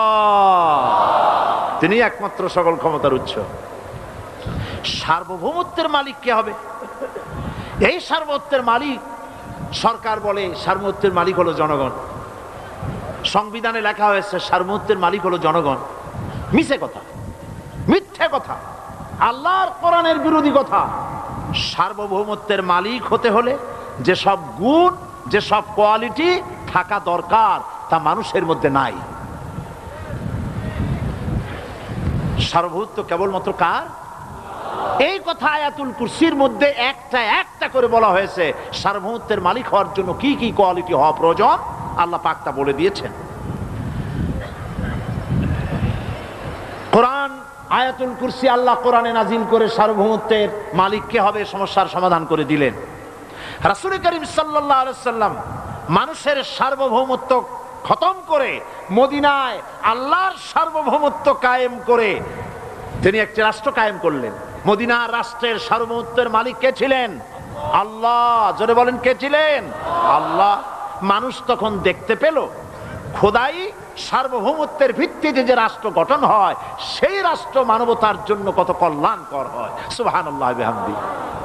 আর মানুষের সার্বভৌমত্বের ভিত্তিতে যে রাষ্ট্র গঠন হয় সেই রাষ্ট্রে দলীয়করণ, আত্মীয়করণ, বংশীয়করণের শ্রাদ্ধ হয়ে যায়। সার্বভৌমত্বের মালিক হিসেবে মানুষ 100-তে 100 ভাগ, মানুষ 100-তে 100 ভাগ অযোগ্য। কারণ সার্বভৌমত্ব নিরঙ্কুশ, যা ভাগ করা যায় না, যা কেড়ে নেওয়া যায় না। আমাদের দেশে যারা সার্বভৌমত্বের মালিক, অনেক সময় বলে রাষ্ট্র, অনেক সময় বলে জনগণ। যারা ক্ষমতায় আসে তারা সার্বভৌমত্বের মালিক নিজেদেরকে দাবি করেন, আবার জনগণকেও দাবি করেন। তো এই সার্বভৌমত্বের মালিক তো তাদের হাত থেকে এই মালিকানা আরেকজনে কেড়ে নিয়ে যায়, নেয় না? নেয় না? কেড়ে নিয়ে যায়। আয়াতুল কুরসিতে বলা হলো যে সার্বভৌমত্বের মালিক এই ক্ষমতাটাকে আরবিতে বলা হয় উলুহিয়াত। এই ক্ষমতাকে, সার্বভৌমত্বের ক্ষমতাটাকে আরবিতে কি বলা হয়? উলুহিয়াত। আর যার হাতে এই ক্ষমতাটা থাকে তাহলে বলে ইলাহ, তাকে কি বলা হয়? আল্লাহ রাব্বুল আলামিন আয়াতুল কুরসির শুরুতে এই কথাটাই বলে দিলেন, আল্লাহু লা ইলাহা ইল্লা হুয়াল হাইয়ুল কাইয়্যুম। আল্লাহ হচ্ছেন তিনি যিনি ছাড়া কোনো ইলাহা নাই। তার মানে হলো সার্বভৌমত্বের একচ্ছত্র মালিকানা কার হাতে? চিৎকার দিয়ে বলুন, আল্লাহ রাব্বুল আলামিনের হাতে। সার্বভৌমত্বের এই ক্ষমতা হস্তান্তরযোগ্য নয়। আর সার্বভৌমত্বের মালিক যিনি হবেন তার শুরু থাকবে না, শেষও থাকবে না। এই কোয়ালিটি কার মধ্যে আছে? আল্লাহ পাকের মধ্যে। আল্লাহ পাক বললেন তিনি হচ্ছেন আল হাই আল কাইয়্যুম। তিনি হাইয়্যু, তিনি কাইয়্যুম। তিনি শাশ্বত, তিনি জাগ্রত, তিনি চিরস্থায়ী, যার শুরুও নাই, যার শেষও নাই। সুবহানাল্লাহ ওয়া বিহামদিহি। আর সার্বভৌমত্বের মালিক যিনি হবেন তিনি ঘুমাইতে পারবেন না, কারণ তিনি যদি ঘুমায় থাকেন, জায়গায় থাকা অবস্থায় কু হয়ে যায়, যায় না? আর্মিরা থাপ্পড় মেরে দেশ নিয়ে যায়, নেয় কিনা কোন? সব দেশেই হইতে পারে, সব দেশেই হতে পারে। তোমাকে বধিবে যে গোকুলে বাড়ি শেষে, কাজী বলা যায় না কখন কি হয়ে যায়। এই সার্বভৌমত্বের মালিকানা নিয়ে যারা বসে আছে, যে কোনো মুহূর্তে তার হাত থেকে ক্ষমতা ছিনতাই হয়ে যেতে পারে, পারে কিনা? আর ঘুমায় থাকলে, সার্বভৌমত্বের মালিক দাবি করে যদি ঘুমায় থাকে, ততক্ষণ ভারপ্রাপ্ত বানাবে কারে? এই জন্য সার্বভৌমত্বের মালিক হচ্ছেন আল্লাহ পাক, যাকে ঘুম এবং তন্দ্রা স্পর্শ করে না। সার্বভৌমত্বের মালিকের কোয়ালিটি আল্লাহ পাক বলছেন, লা তাখুযুহু সিনাতুন ওয়ালা নাওম। পড়েন সবাই, লা তাখুযুহু সিনাতুন ওয়ালা নাওম। তার ঘুমও নাই, তন্দ্রাও নাই। হযরত মূসা আলাইহিস সালাম আল্লাহ পাকের কাছে একবার প্রশ্ন তুলেছেন, আল্লাহ পাক তুমি নাকি ঘুমাও না? আল্লাহ বলেন তুমি বিশ্বাস করো না? মূসা আলাইহিস সালাম বলছেন অবশ্যই বিশ্বাস করি। আল্লাহ পাক বললেন বিশ্বাস যদি করো তাহলে বুঝানো যাবে। হযরত ইব্রাহিম আলাইহিস সালাম বলেছিলেন আল্লাহ পাকের কাছে, কাইফা রব্বি আরিনি কাইফা তুহিল মাউতা।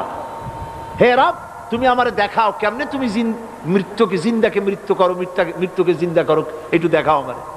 আল্লাহ পাক বললেন আওয়ালাম তুমিন, বিশ্বাস করো না? ইব্রাহিম আলাইহিস সালাম সঙ্গে সঙ্গে বললেন বালা। নাম বললেন না, বালা মানেও হ্যাঁ, নাম মানেও হ্যাঁ, কিন্তু একটু বেশ কম আছে। তিনি নাম না বলে বালা বললেন।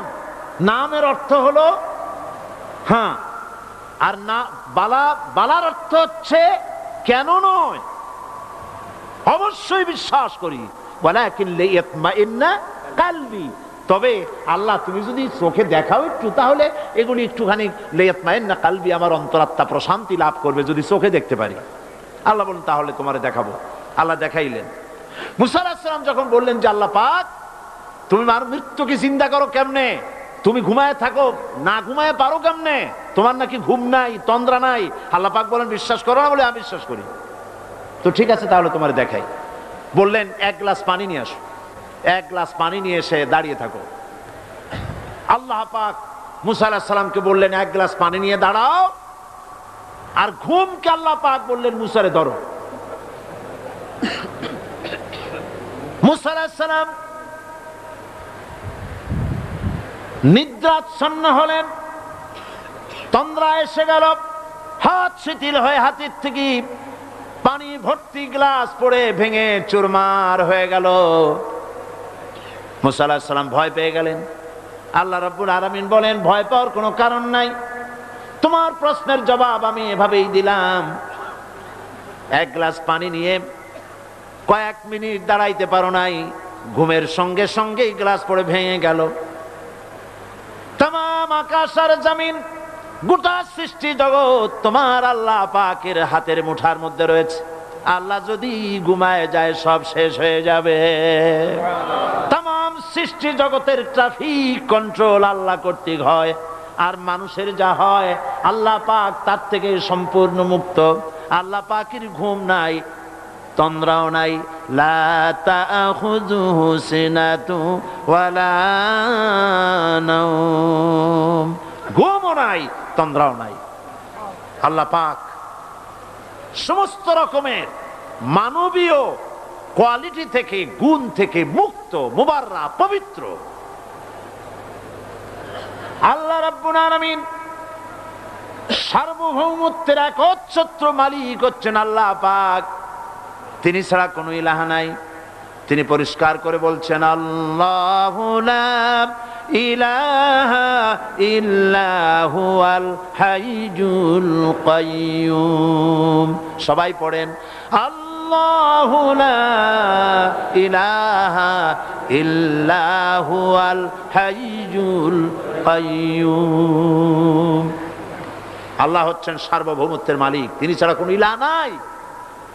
এমন একটি আয়াত তাফসীরের জন্য আল্লাহ এনে দিয়েছেন, যেই আয়াতটি বুঝলে পরে দুনিয়া শান্তি, আখিরাতেও শান্তি। গদি সমস্যার সমাধান হবে, সব সমস্যার সমাধান হবে। আয়াতুল কুরসি এমন আয়াত যা তেলাওয়াত করলে, বুঝলে, আমল করলে কিয়ামতের দিন আল্লাহ পাক তার সম্পর্কে সিদ্ধান্ত নেবেন, জান্নাত দিয়ে দিবেন। সুবহানাল্লাহ বিহামদি। এই আয়াতের বাকি সবটুকুই গুরুত্বপূর্ণ। বাকি কথাগুলি আমি আগামীকাল আপনাদের সামনে পেশ করব ইনশাআল্লাহ। আজকে দাঁড়ানো মানুষেরা সবাই বসে যান। যারা মাহফিলের মধ্যে দাঁড়ায়ছেন, মুনাজাতের জন্য বসুন মেহেরবানি করে, মুনাজাতে শরীক হন। আর কিছু কথা আছে সেগুলি আপনারা শুনুন।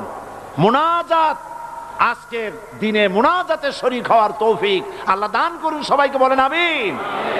রাস্তায় যারা দাঁড়িয়েছেন বসুন, আর জোরে সোরে জিকির করেন, সুবহানাল্লাহ ওয়ালহামদুলিল্লাহ,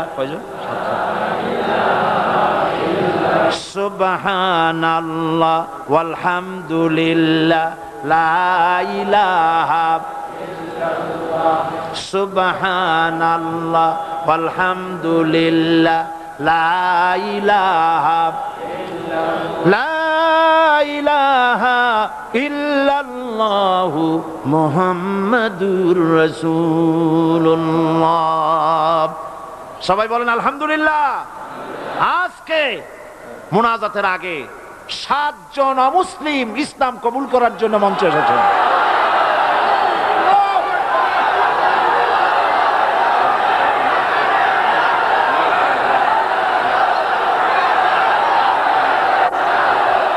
দাঁড়াবেন না, দাঁড়াবেন না, দাঁড়াবেন না।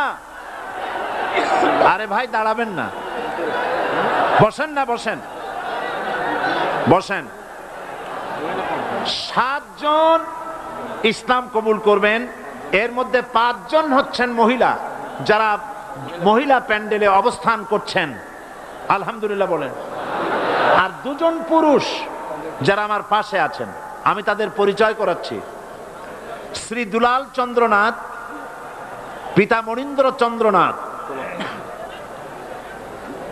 এর বাড়ি হচ্ছে দক্ষিণ বগা চতর, সীতাকুণ্ড, চট্টগ্রাম। নতুন নাম, মুসলমান নাম পছন্দ করেছে মোহাম্মদ আব্দুল নূর। কৃষ্ণ দাস, পিতা স্বপন দাস, বাড়ি গোয়ালপাড়া, নারায়ণগঞ্জ। বর্তমান নাম পছন্দ করেছে মোহাম্মদ নুরুল ইসলাম।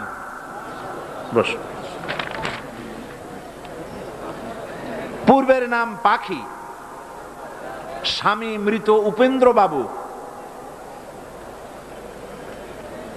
হরিষাপুর টাউন সন্দ্বীপ, নতুন নাম পছন্দ করেছে মোসাম্মদ পারুল বেগম। কল্যাণীবালা, স্বামী মৃত স্বপন সাহা, বাড়ি হরিশপুর টাউন সন্দ্বীপ, মুসলমান নাম পছন্দ করেছে মোসাম্মদ হোসনে আরা বেগম। রানীবালা, পিতা মৃত স্বপন সাহা, হরিশপুর টাউন সন্দ্বীপ, নতুন নাম পছন্দ করেছে মোসাম্মদ রুমা আক্তার। অঞ্জনা বালা, পিতা মৃত স্বপন সাহা, গ্রাম হরিষাপুর টাউন সন্দ্বীপ, নতুন নাম পছন্দ করেছে মোসাম্মদ রেহানা আক্তার। সুমা বালা, পিতা মৃত স্বপন সাহা, হরিশপুর টাউন সন্দ্বীপ, একই পরিবারের, নতুন নাম পছন্দ করেছে মোসাম্মদ রুকাইয়া বেগম। এই 7 জন এখন ইসলাম কবুল করছেন। যে 5 জন সম্মানিত মহিলা ইসলাম কবুল করার জন্য মহিলা প্যান্ডেলে অবস্থান করছেন, আপনারা আমার সাথে সাথে উচ্চারণ করুন। আর তোমরা দুজন দাঁড়াও। ওমান শামশাহর থেকে ইঞ্জিনিয়ার হাসান আপনার কাছে সালাম বলছি। আচ্ছা, আমি ওমান থেকে আসছি। ও, কি নাম তোমার এখন? আমার নাম দুলাল। এখন নাম আব্দুল নূর। নাম আব্দুল নূর। হচ্ছে নাম দুলাল, হিন্দু নাম দুলাল, বর্তমান নাম পছন্দ করেছে আব্দুল নূর। ওমানে চাকরি করে, ওখান থেকে এসেছে ইসলাম কবুল করার জন্য। আলহামদুলিল্লাহ বলেন। শামশাকার ইঞ্জিনিয়ার হাসান সবাইকে সালাম দিছি আপনার। আচ্ছা, ইঞ্জিনিয়ার হাসান। তো তোমরা পড়ো লা ইলাহা লা ইলাহা ইল্লাল্লাহু ইল্লাল্লাহু মুহাম্মাদুর মুহাম্মাদুর রাসূলুল্লাহ। রাসূলুল্লাহ। আল্লাহ ছাড়া আল্লাহ ছাড়া কোনো ইলাহা নাই, কোনো ইলাহা নাই, মাবুদ নাই, মাবুদ নাই, উপাস্য নাই, উপাস্য নাই, মুহাম্মদ মুহাম্মদ সাল্লাল্লাহু সাল্লাল্লাহু আলাইহি ওয়াসাল্লাম আলাইহি ওয়াসাল্লাম আল্লাহর প্রেরিত প্রেরিত রাসূল। রাসূল। আশহাদু আল্লা ইলাহা আশহাদু লা ইলাহা ইল্লাল্লাহু ইল্লাল্লাহু ওয়াহদাহু ওয়াহদাহু লা শারীকা লাহু লা শারীকা লাহু ওয়া আশহাদু আন্না ওয়া আশহাদু আন্না মুহাম্মাদান মুহাম্মাদান আবদুহু আবদুহু ওয়া রাসূলুহু। ওয়া রাসূলুহু। আমি সাক্ষ্য দিচ্ছি আমি সাক্ষ্য দিছি আল্লাহ ছাড়া আল্লাহ ছাড়া কোনো ইলাহ নাই, কোনো ইলাহা নাই, মাবুদ নাই, মাবুদ নাই, উপাস্য নাই, উপাস্য নাই। তিনি এক, তিনি এক, তিনি একক, তিনি একক, তার কোনো তার কোনো অংশীদার নাই। অংশীদার নাই। আমি আরো সাক্ষ্য দিচ্ছি আমি আরো সাক্ষ্য দিছি মুহাম্মদ মুহাম্মদ সাল্লাল্লাহু সাল্লাল্লাহু আলাইহি ওয়াসাল্লাম আলাইহি ওয়াসাল্লাম আল্লাহর বান্দা আল্লাহর বান্দা এবং এবং তার তার প্রেরিত রাসূল। প্রিয়রিত রাসূল। সকলকে বলো আসসালামু আলাইকুম। আসসালামু আলাইকুম। সবাই সালামের জবাব দেন। আমাদের এই 2 ভাই আর ভেতরে আমাদের 5 বোন। এক মুহূর্তে আগে এরা ছিলেন মুশরিক, বংশীবাদীতে বিশ্বাসী, আর পর মুহূর্তে এখন তারা আমাদের তাওহীদবাদী ভাই এবং ওরা আমাদের বোন। আলহামদুলিল্লাহ, আমরা সবাই গুনাহগার। এখানে যারা বসে আছি সবাই গুনাহগার, ছোট ছোট মাসুম বেগুনা বাচ্চারা ছাড়া।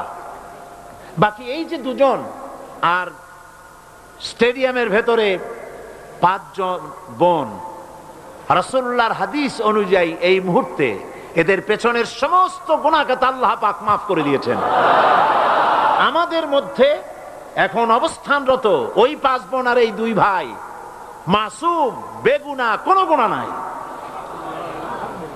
এই বিশাল জনসমুদ্রের পক্ষ থেকে শাশ্বত ইসলামের সুশীতল ছায়ায় আশ্রয় গ্রহণ করার উপলক্ষে আপনাদের সকলের পক্ষ থেকে আমি আপনাদের ছোট্ট ভাই হিসেবে এই 2 ভাইকে বুকের সাথে আলিঙ্গন করে সম্মানিত করছি।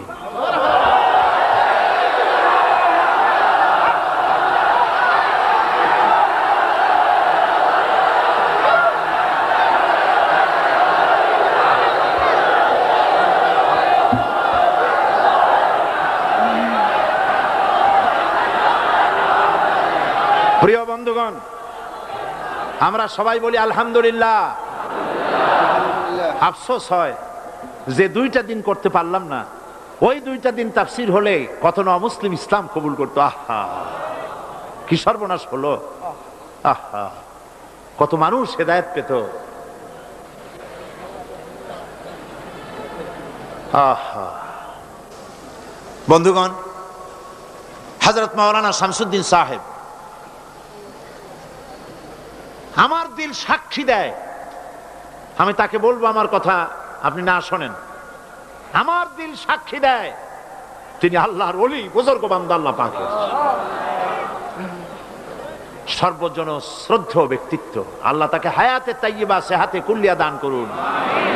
আল্লাহ তার দৃষ্টি শক্তি তুমি নিয়েছো, মৃত্যুর সময় দৃষ্টি খুলে দিয়ে রাসূলুল্লাহকে দেখতে দেখতে মরার তৌফিক দিও। আর মরার সাথে সাথে কবরের সাথে জান্নাতের সুড়ঙ্গ পয়দা করে দিও। তিনি আমার সাথে টেলিফোনে কথা বলে বলেছেন,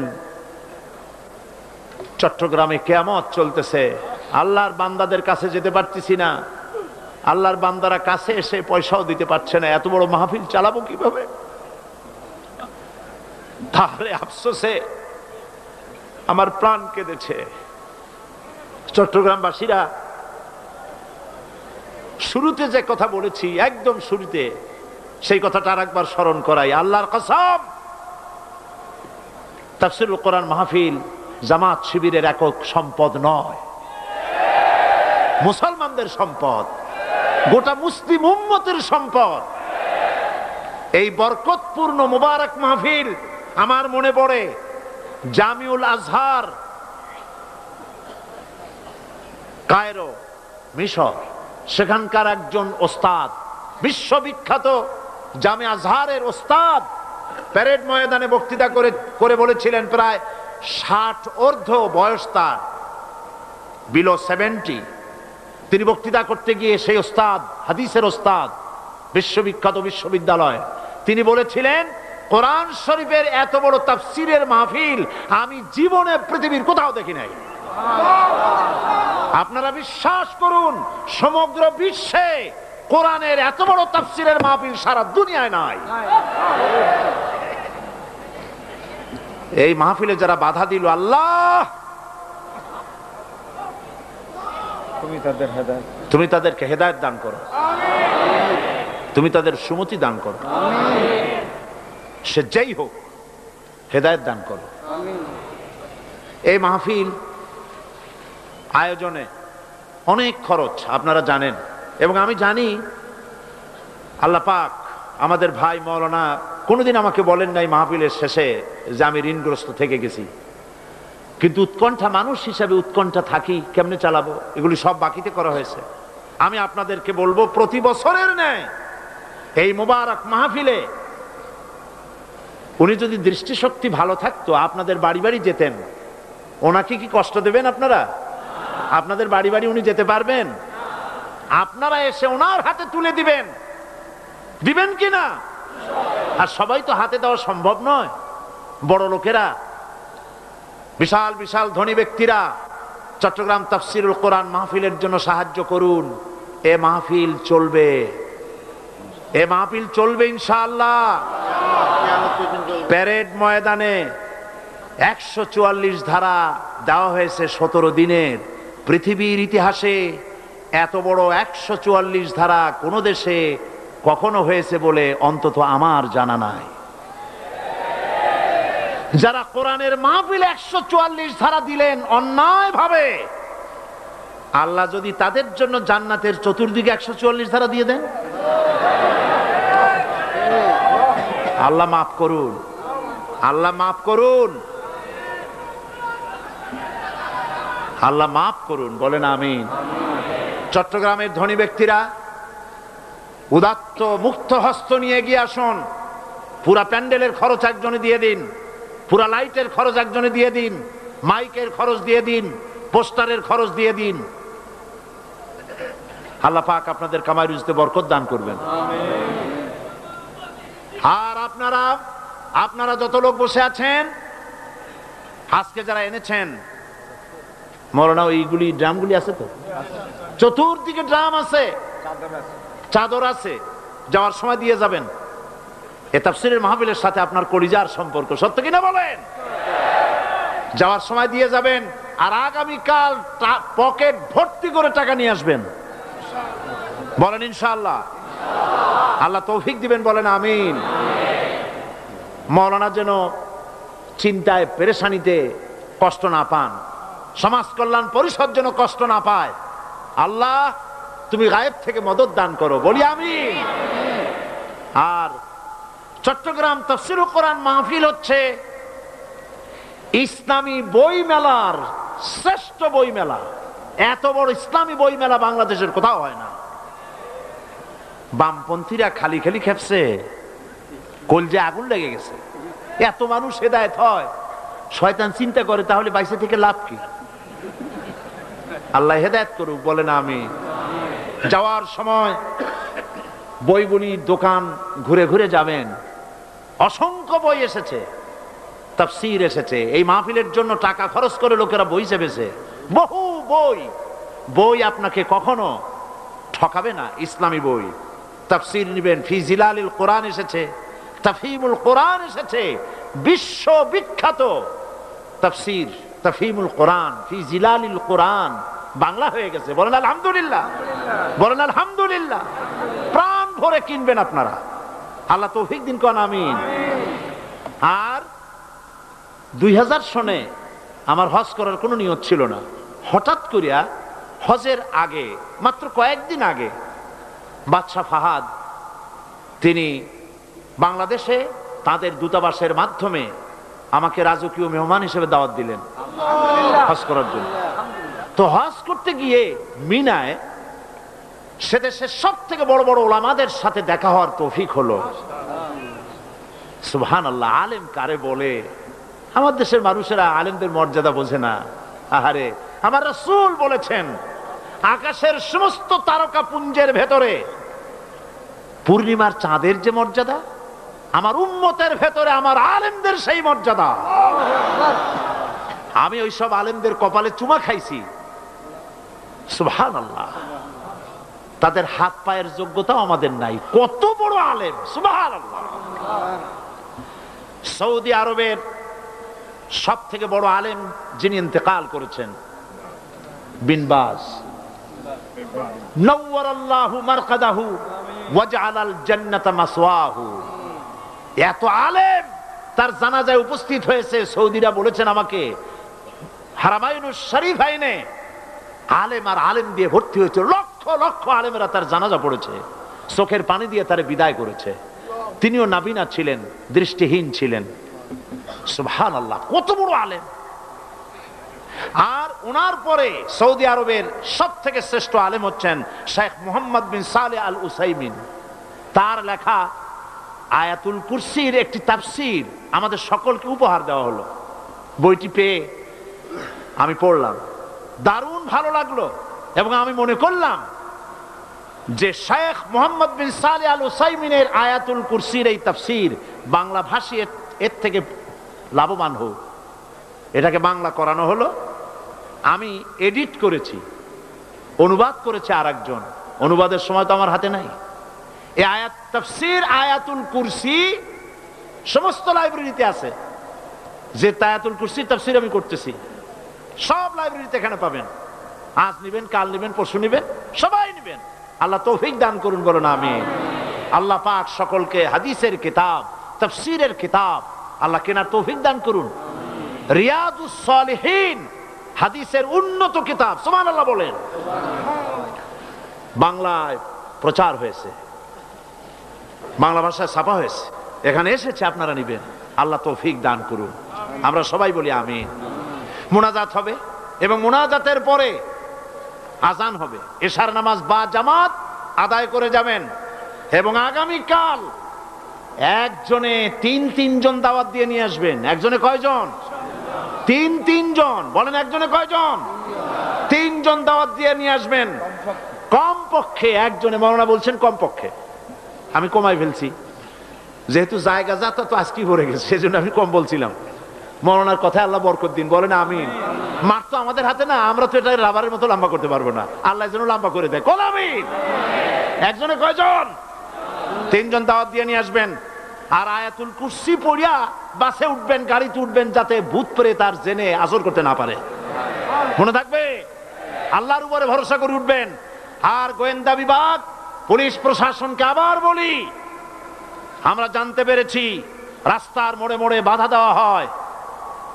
আপনারা যে গুনাহ করেছেন বাধা দিয়ে, তাফসীরের মাহফিল 144 দিয়ে, এর কাফারা আদায়ের জন্য রাস্তার মোড়ে মোড়ে ওই সব ছেলেদেরকে আপনারা ঠেকান, যাতে কোরআন শুনতে কোনো মানুষের বাধার সৃষ্টি না হয়। হতে পারে এই খেদমতের কারণে আল্লাহ পাক আপনাদের ওই গুনাহ মাফ করে দিবেন। মোনাজাতের পর আজান, আজানের পরে বা জামাত ইশা। আল্লাহুম্মা আমিন। রব্বানা যালামনা আনফুসানা ওয়া ইন লাম তাগফির লানা ওয়া তারহামনা লানাকুনান্না মিনাল খাসিরিন। রব্বানা লা তুযিগ কুলুবানা বা'দা ইয হাদাইতানা ওয়া হাব লানা মিন লাদুনকা রাহমাতান ইন্নাকা আনতাল ওয়াহ্হাব। আয় আল্লাহ তাআলা, লাখো জনতা নিয়ে, মা বোনদের নিয়ে তোমার দরবারে চট্টগ্রাম তাফসীরুল কোরআন মাহফিল আজকের এই প্রথম দিনে গুনাহগার কাঙ্গালের মতো তোমার দরবারে হাত তুলেছি। মেহেরবানি করে আমাদের আলোচনা দুরূদ ও সালামের সওয়াব জনাবে মুহাম্মদুর রাসূলুল্লাহ সাল্লাল্লাহু আলাইহি ওয়াসাল্লামের রূহ মুবারকে পৌঁছায় দাও। তাম পৃথিবীর মাটির নিচে যত মুমিন মুমিনাত শুয়ে আছেন, আল্লাহ প্রত্যেকের রূহের পরে সওয়াব পৌঁছায় দাও রব্বুল আলামিন। সারা জীবন গুনাহ করেছি, গুনাহ করে করে জীবনকে নষ্ট করে ফেলেছি। আল্লাহ তাআলা দয়া করে জিন্দেগীর সকল গুনাহ মাফ করে দাও রব্বুল আলামিন। আমাদের মা বাপ যাদের কবরে শুয়ে আছে, কবরগুলিকে জান্নাতের টুকরা বানায়া দাও।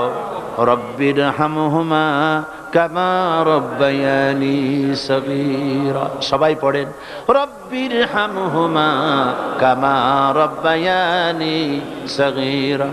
হায় আল্লাহ তাআলা, এই মুহূর্তে মনে পড়লো এই তাফসীরের মাহফিল প্রতি বছর যিনি উদ্বোধন করতেন বাইতুস শরফের হযরত পীর সাহেব কেবলা, হযরত মাওলানা শাহ আব্দুল জব্বার সাহেব আমাদের থেকে বিদায় হয়ে গেছে।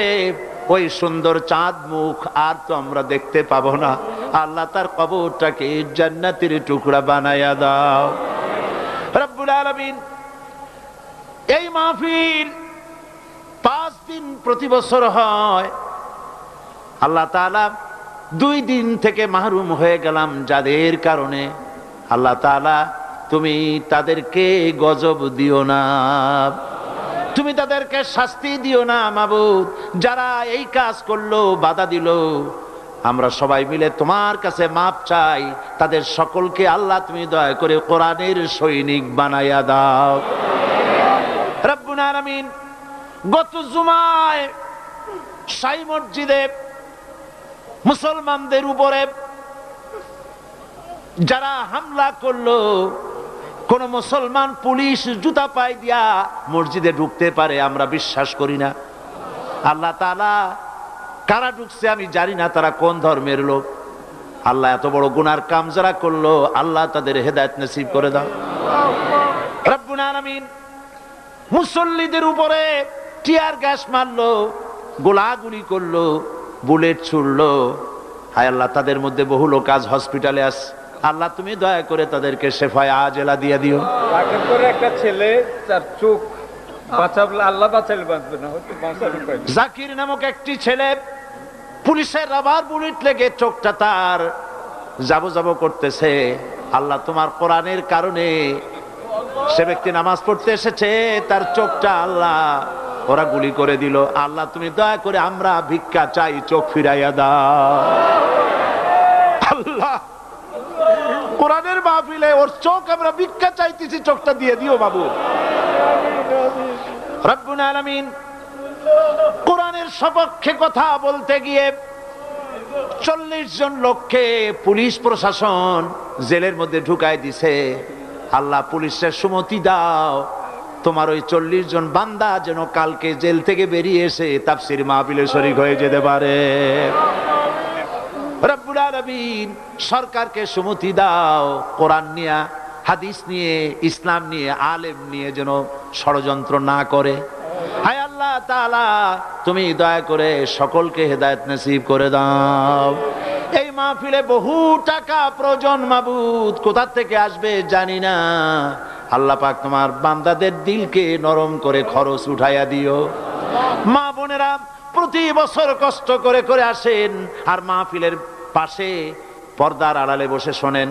আজকে তারা দেওয়ালের মধ্যে একটা ভিন্ন জায়গায় বসেছেন, তাদের ভালো করে বসতে দেওয়া গেছে কিনা আমি জানি না। মাবুদ গো, দয়া করে মা বোনদেরকে, তারা যে আসেন আল্লাহ তাদের উপরে রহমত নাজিল করো।